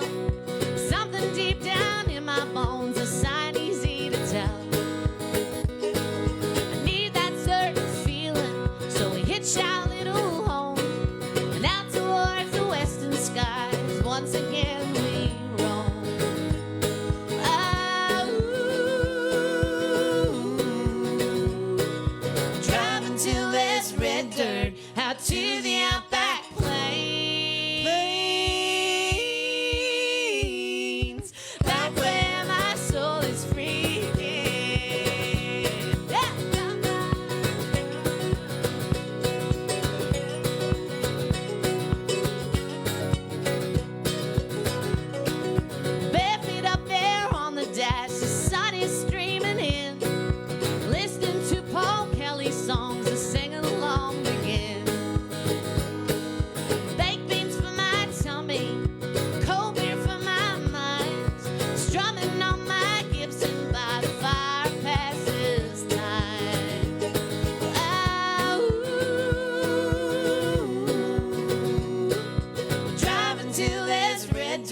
out to the outback again.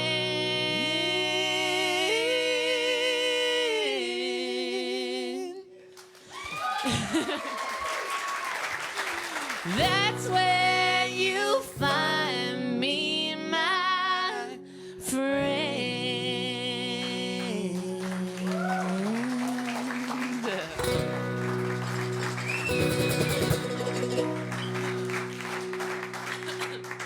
Oh, thank you. All right, we have new music out, folks, and I'm super, super excited about it. I have been, doing this a long time, and I've pretty much been on a record label my entire career. And that's great. That's really lovely and wonderful, and I'm glad that somebody else pays the bills. But at the end of the day, I don't own those records, my first 7 albums. And I also will never see a dime from them. And I never have seen a dime from them. And when you become a mum, everything changes. You start to look at the world totally differently, And I thought, no, I want my boys to own this record when I'm dead and gone. I want them to reap the benefits of my hard work when I'm dead and gone. So I announced in Tamworth this year that I was going to go independent and make a record on my own record label called the Beverly Hillbilly Records. And I crowdfunded it. So anyone that was here tonight, and I know you guys did, were my pledges and gave into my campaign, thank you so much. We reached our goal and we were able to make a record independently and release it. And it's the scariest thing I've ever done in my life because I've always had this big team around me that takes care of everything, and now it's all me.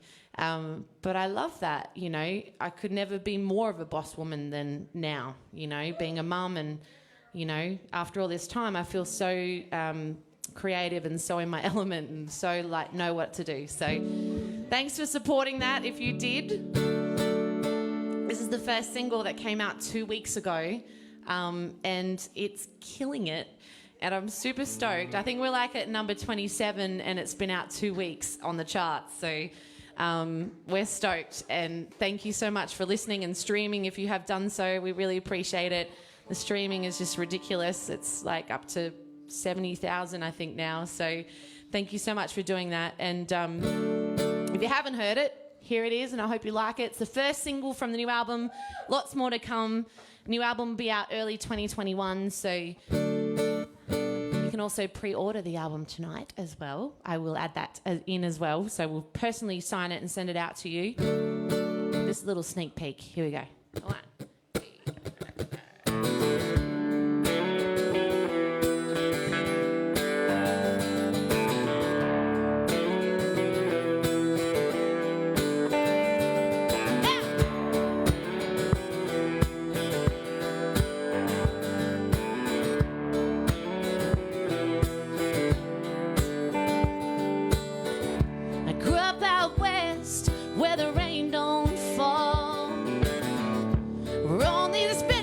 Grows and the gum stands tall. And while these roots are buried deep in me, oh, I can't leave. Mama liked to play your music loud, heavy drink, and Daddy taught me how. Nothing else to do on a Friday night but waste the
country song.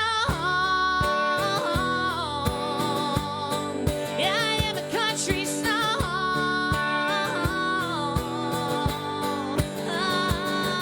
Yeah.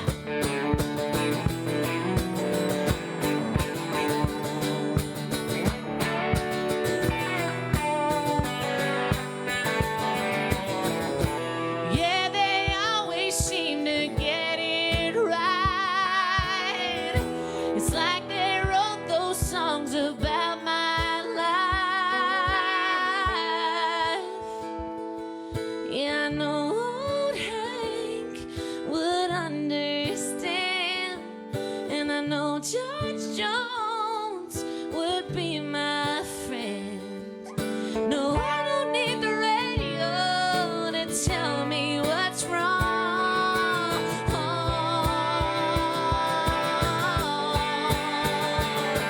Yeah, I know old Hank would understand, and I know George Jones would be my friend. No, I don't need the radio to tell me what's wrong.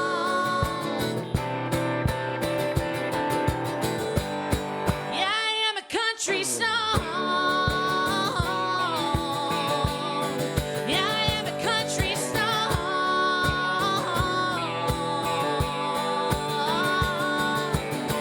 Ooh.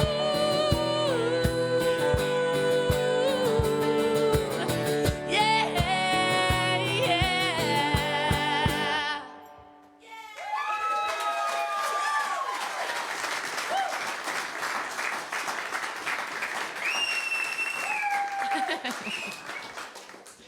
Thank you so much. So that's out now. Go stream, share, all the things that you do. I'm going to get Melody Moko back up on stage for a song, if she will join me. She's not moving. No? Yes? Come. She's like, what? What do you mean? Oh, okay, no, that's good. Let's do that. Okay. So, she's ready for something else.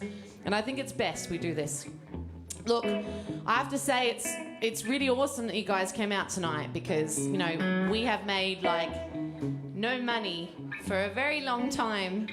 And it's been really tough, as it has been for everyone. I'm not disregarding that, of course. But it's been really tough for musicians and the arts. And I will say that we also have merchandise available tonight.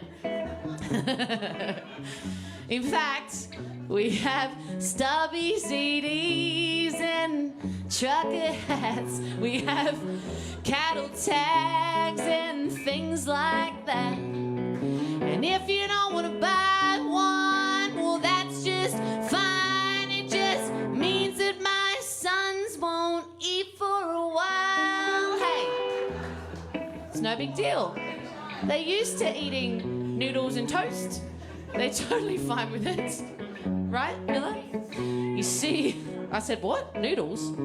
I did say noodles. You're absolutely right. You see, it's getting harder to make a living from a song. From streaming and YouTube and computers and iPhones. And the only way that the artist gets paid is from people like you coming out to the show today. So, hey, give yourselves a little pat on the back because you rock. And you support live music and you're awesome. Yeah, go you. You see, I feel like we pay money for lesser things in the world. Like, I don't know, beer,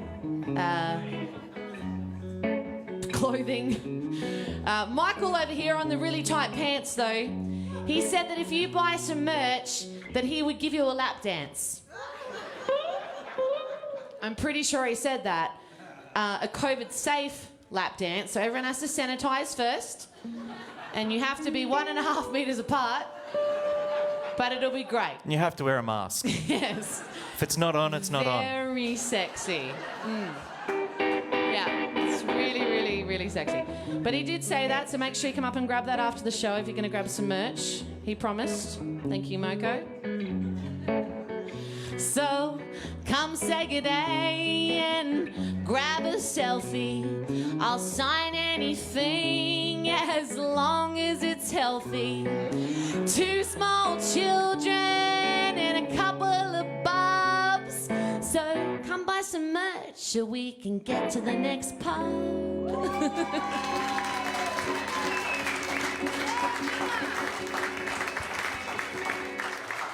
So good. Thank you, my little models. You're wonderful. Melody is going to jump up now and sing this song with me. So I'm going to get you guys to sing along with me, but don't sing out too loudly because we all know what happened to that choir in America. So sing along, or maybe you don't. Oh, there was like a choir that one person had COVID and then everyone had COVID because they all sang. So this is the thing about singing, but do just sing like under your breath maybe, and it'll be safe. Though I've been spraying and spitting on you all night. But I don't have COVID. But especially you. You're definitely going to have my germs. But when I was 30 years old, not that I'm much older than that now, but when I was 30 years old, I released an album called Bone Shaker, and I was I was in the middle of my Bone Shaker tour, and I found a little lump on my left side, and I went and got it checked before a weekend of gigs and thought nothing of it, and then went away on the weekend and came back next Monday and went to my doctor, and I was diagnosed with breast cancer, stage 2A, triple negative breast cancer.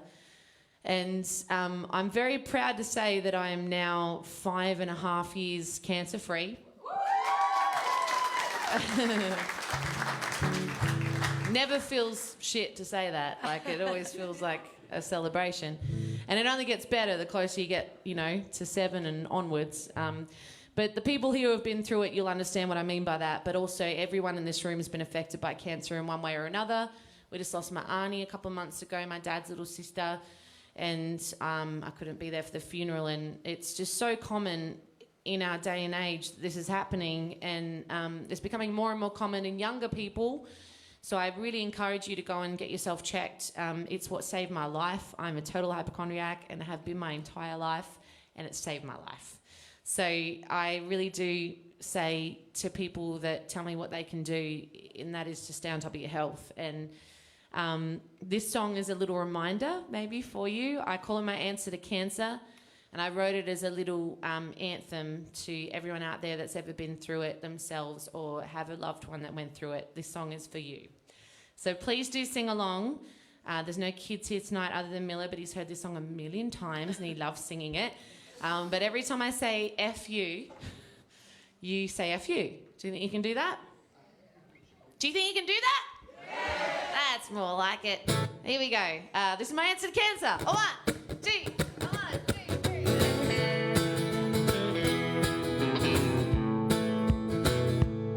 Well, no, I'm not going to stuff this up tonight because I swear I do it every night. I sing the second verse.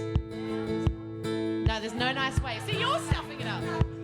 Mike, you guys should get up here and sing this with us. Come on. Come up on stage. Yes, do it. Come on, come on, come on.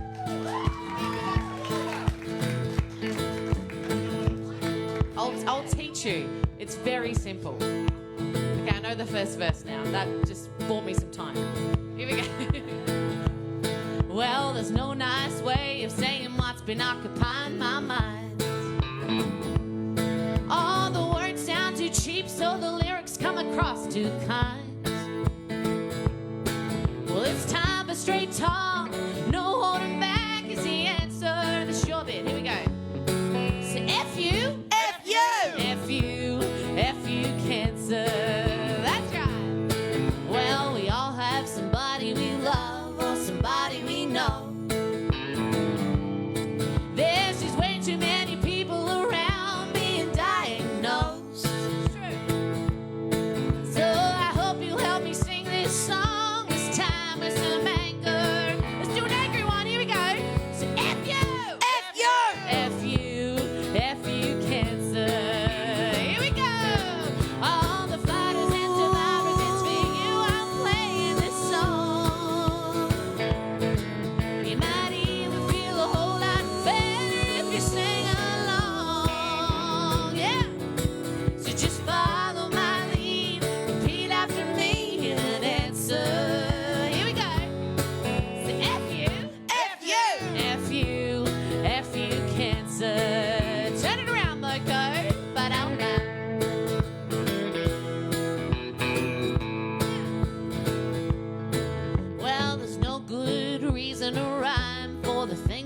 know. Gotta get back up, stand tall, and get on with the show. Tell her where to go, get gone, and hit it like a hammer. That's right. 'Cause F you, F you, F you, F you cancer. Here we go. All the fighters and survivors, it's for you I'm playing this song. You might even feel a whole lot better if you sing along. So just follow my lead, repeat after me, and answer. Here we go. So F you, F you, F you, F you cancer. Here we go, one more time. So F you, F you, F you, F you cancer. I lied, this is the last time. Do it nice and loud. So F you, F you. Yeah. F you,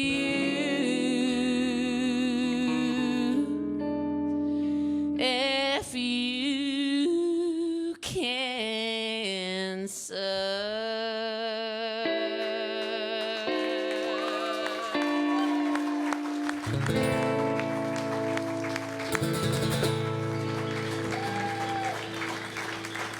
Wonderful, wonderful.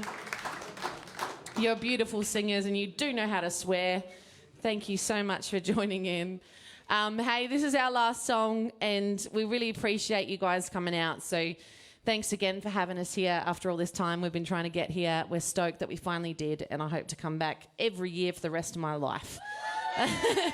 This place is brilliant. And thanks to everyone out there in cyber world watching on the live stream, wherever you're from. I hope to come see you very soon. And if you're in Victoria, I really feel for you right now. It's a really tough time. It is so awful. So stay safe, stay sane if you can. And thanks to you guys for coming out. You're so beautiful and lovely and such a good audience. You laugh at my jokes and I suck at jokes. So joke's on you. No, I really appreciate the love. And please do come say good day. And literally grab a selfie, and I will sign anything as long as it's healthy. So come and grab some merch. And Melody has a new album out, came out on Friday.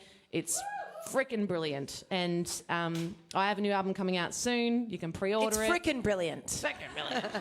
Everything's great. She has Like Hank Wood t-shirts, and I have I Am a Country Song t-shirts. We have all the things that make you want to walk around town in style. So we'll finish on this one. My first single that came out a bloody long time ago. 20-something years this came out. This is my first single to radio, my first top 10 here in Australia. I co-wrote it with the beautiful Casey Chambers. It goes a little something like this. Why are you looking at me like that? Stuff in my throat all night. Take a big breath.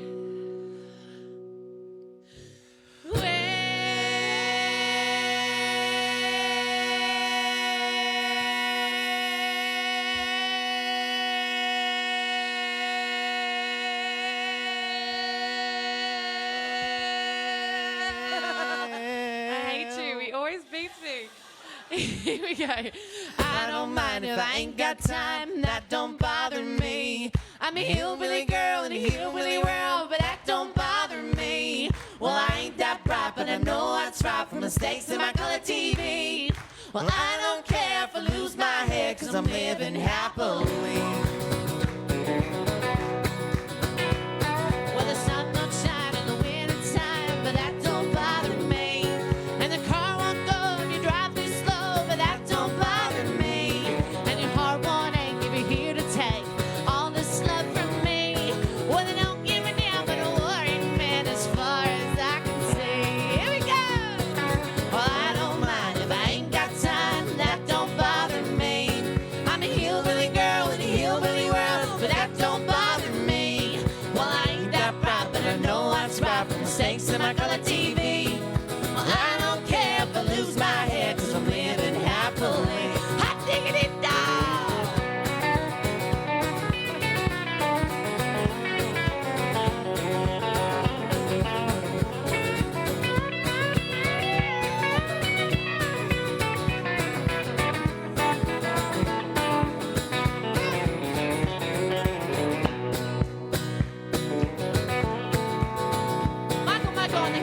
ladies and gentlemen. Give him one round of applause to finish off.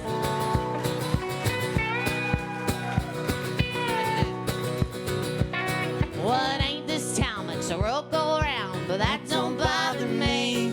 But the time's too slow and I'm on the go, but that don't bother me. And the dirty old road that nobody knows feels like home to me. Well, I might not stay, but this town is a way of catching up with me. Let's get those hands back up in the air. Yeah, that's it. Well, I don't mind if I ain't got time, that don't bother me. I'm a hillbilly girl in a hillbilly world, but that don't bother me. Well, I ain't that bright, but I know what's right for mistakes in my color TV. Well, I don't care if I lose my hair, cause I'm living happily. Well, I don't care if I lose my hair, cause I'm living happily. Thank you very much! Thank you so much. Cheers. Thanks for coming out. Catherine Britt, ladies and gentlemen.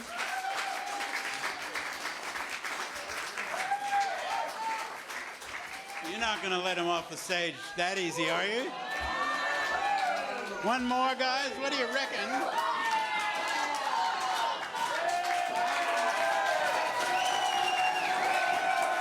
They're having a discussion.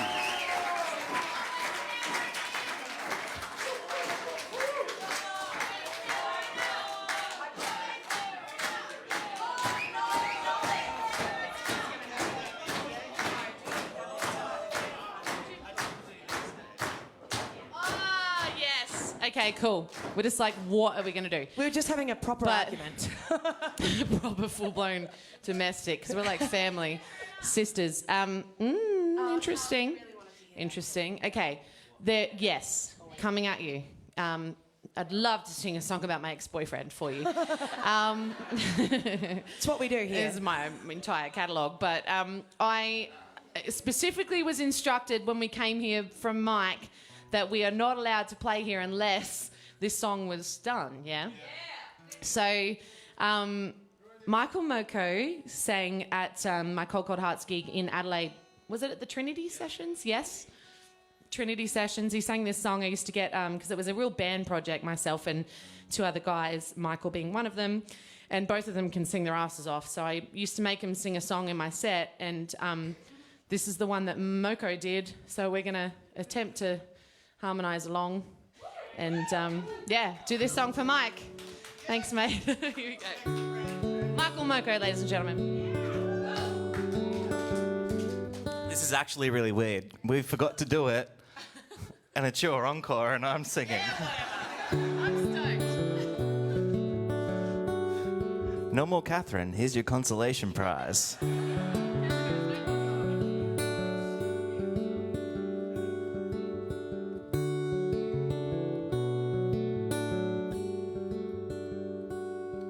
Well, I've been out walking.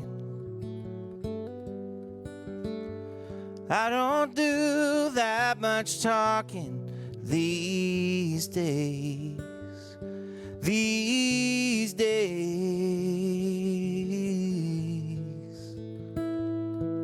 These days I sit and think a lot about the things I forgot to do.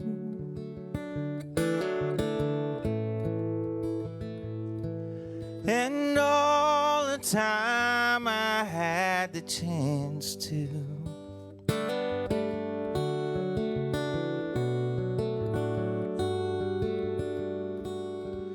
And I had a lover. It's so hard to risk another these days. These days.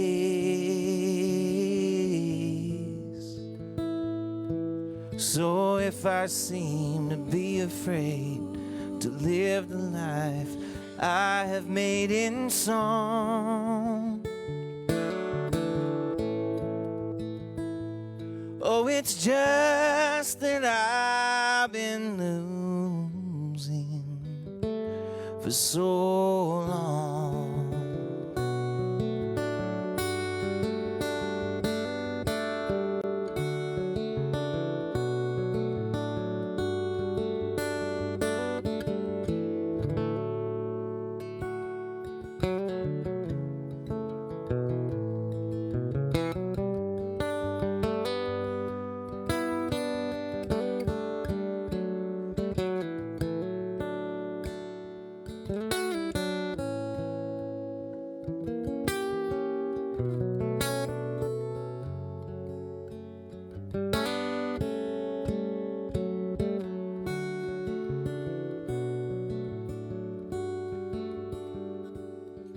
so I'll keep on moving.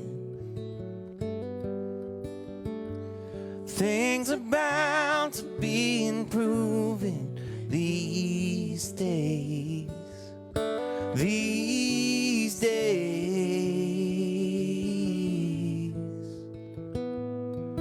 These days I sit on cornerstones and count the time, quarter tones to 10, my friend.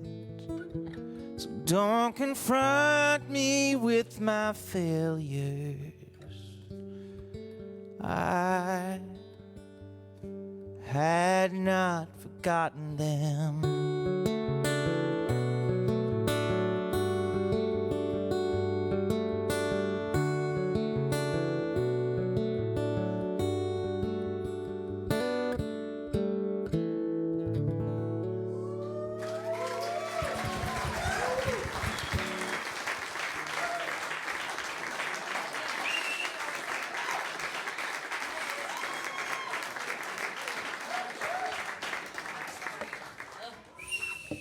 Thank you.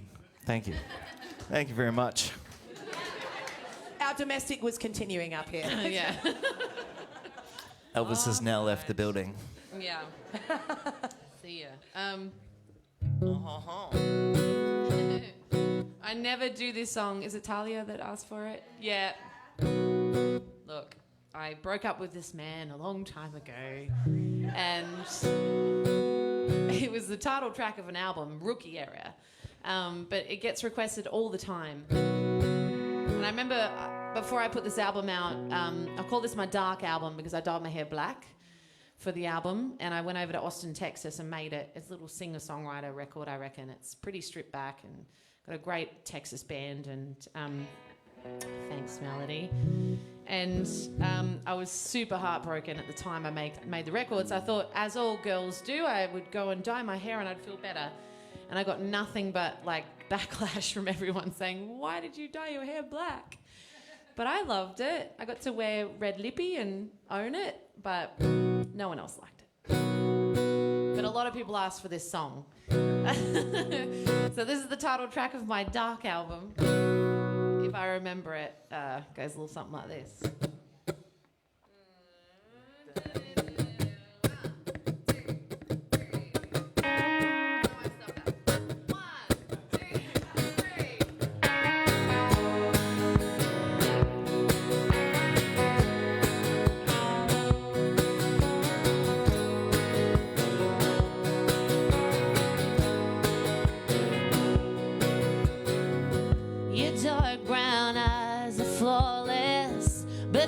Just hide your growing pride. You use this muse so careless. When did you stop being on my side?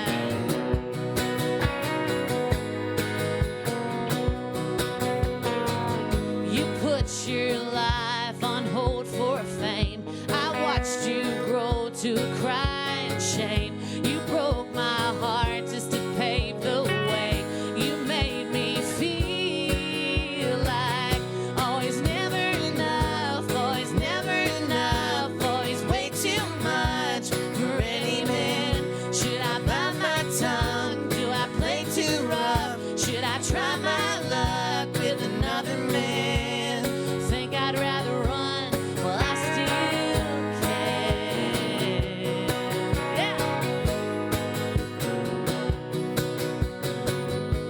Chasing dreams that will not come. You didn't see it already won. Too busy being selfish to focus, staying focused. You drove a crooked bargain, selling me truth you could not keep. You're such a selfish lover. You made me feel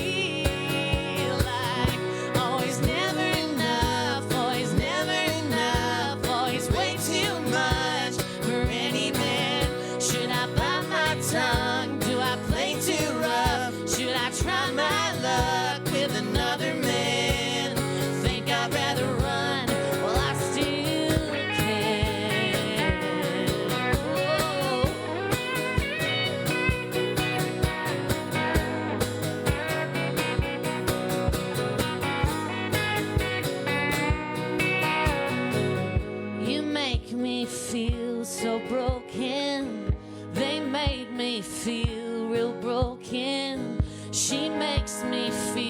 so broken.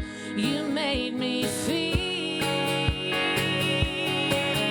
like always never enough, always never enough, always way too much for any man. Should I bite my tongue? Do I play too rough? Should I try my luck with another man? Think I'd rather run? Well, I still can. Whoa. Well, I still can. Yeah.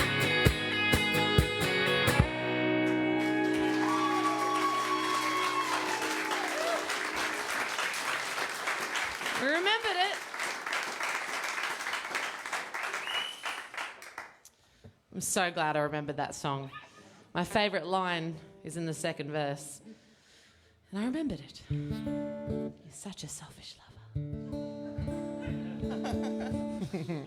That really pissed him off, I must say, when I played it for him. So we always finish our big Bush Pubs tour on this song.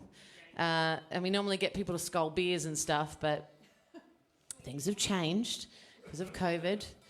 You can scull wine if you want to, but you'll be very sick. It is up to you. Hey, freedom of choice.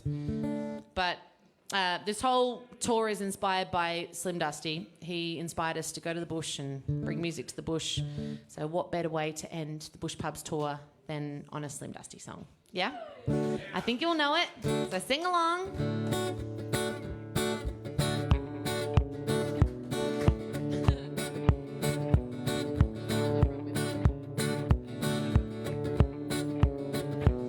I'd like to have a beer with Duncan. I'd like to have a beer with Dunk. We drink in moderation. Yeah, we never, ever, ever get rolling drunk. Yeah, we drink at the town and country where the atmosphere is great. I love to have a beer with Duncan, 'cause Duncan's me, mate. That's right. All right, I feel like we should do Moko.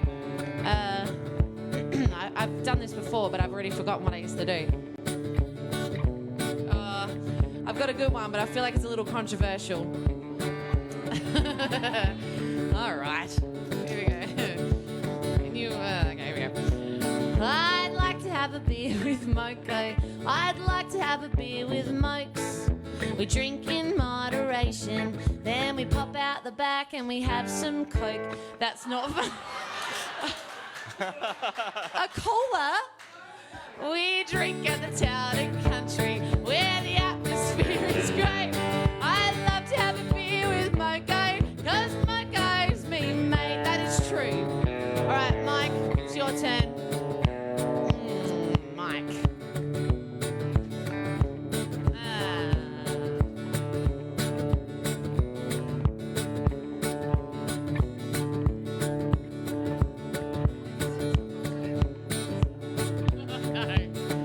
Oh man, I'm just gonna wing it. Here we go.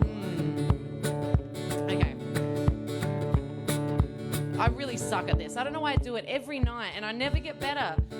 I really don't get better. I'm bad at rhyming on the spot. Here we go. I'd like to have a beer with Michael. I'd like to have a beer with Mike. We drink in moderation and we tell a lot of jokes and he goes, psych.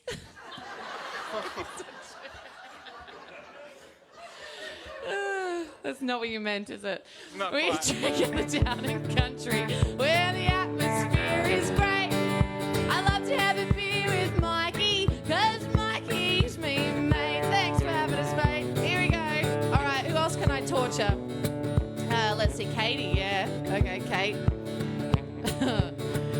I'm not even gonna think about it. I'm just gonna see what comes out. It could be really bad, but we'll see what happens. I'd like to have a beer with Katie, and I have. I'd like to have a beer with Kate. We drink in moderation, and we walk around and say, boy, wasn't that great? We drink at the Wombat Flat, where the atmosphere is great. I'd love to have a beer with Katie, 'cause Katie's me, mate. And it's been a while, mate. So good to see you. Thanks for coming out tonight. Here we go. I'd like to have a beer with Duncan. I'd like to have a beer with Dunk. We drink in moderation. Yeah, we never, ever, ever we get rolling drunk. Yeah, we drink at the Wombat Flat, where the atmosphere is great. Yeah, I'd love to have a beer with Duncan, 'cause Duncan's me, mate. Yeah, I'd love to have a beer with Duncan, 'cause Duncan's me, mate. Yes, yeah.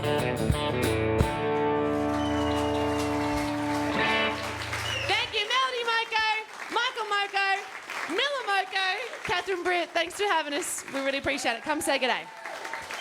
Buy me a wine. Thank these guys once again, please.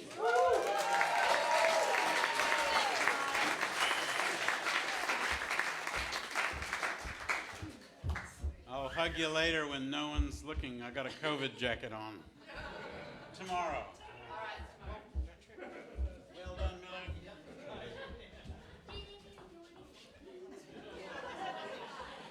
People have said to me during COVID, when you can have half the audience, how can you possibly keep the doors open? I think you just heard why we do this.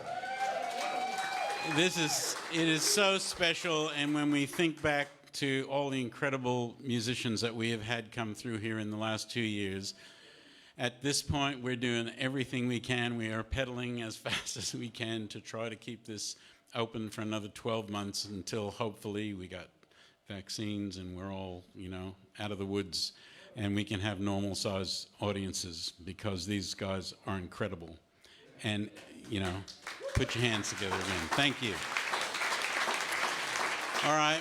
So I just want to say a few words to our live stream audience, and then we'll say goodnight to them, and then I'll talk to you guys a little bit.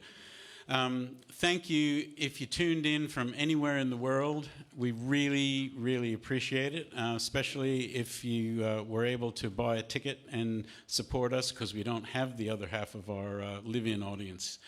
So we so much appreciate it. If you want to find out what's happening here at the barn, doesn't matter where you live, www.wombatflat.com, and you can sign up for our email newsletters, and you'll know what's happening. So thank you very much, and good night to you live streamers. See you guys.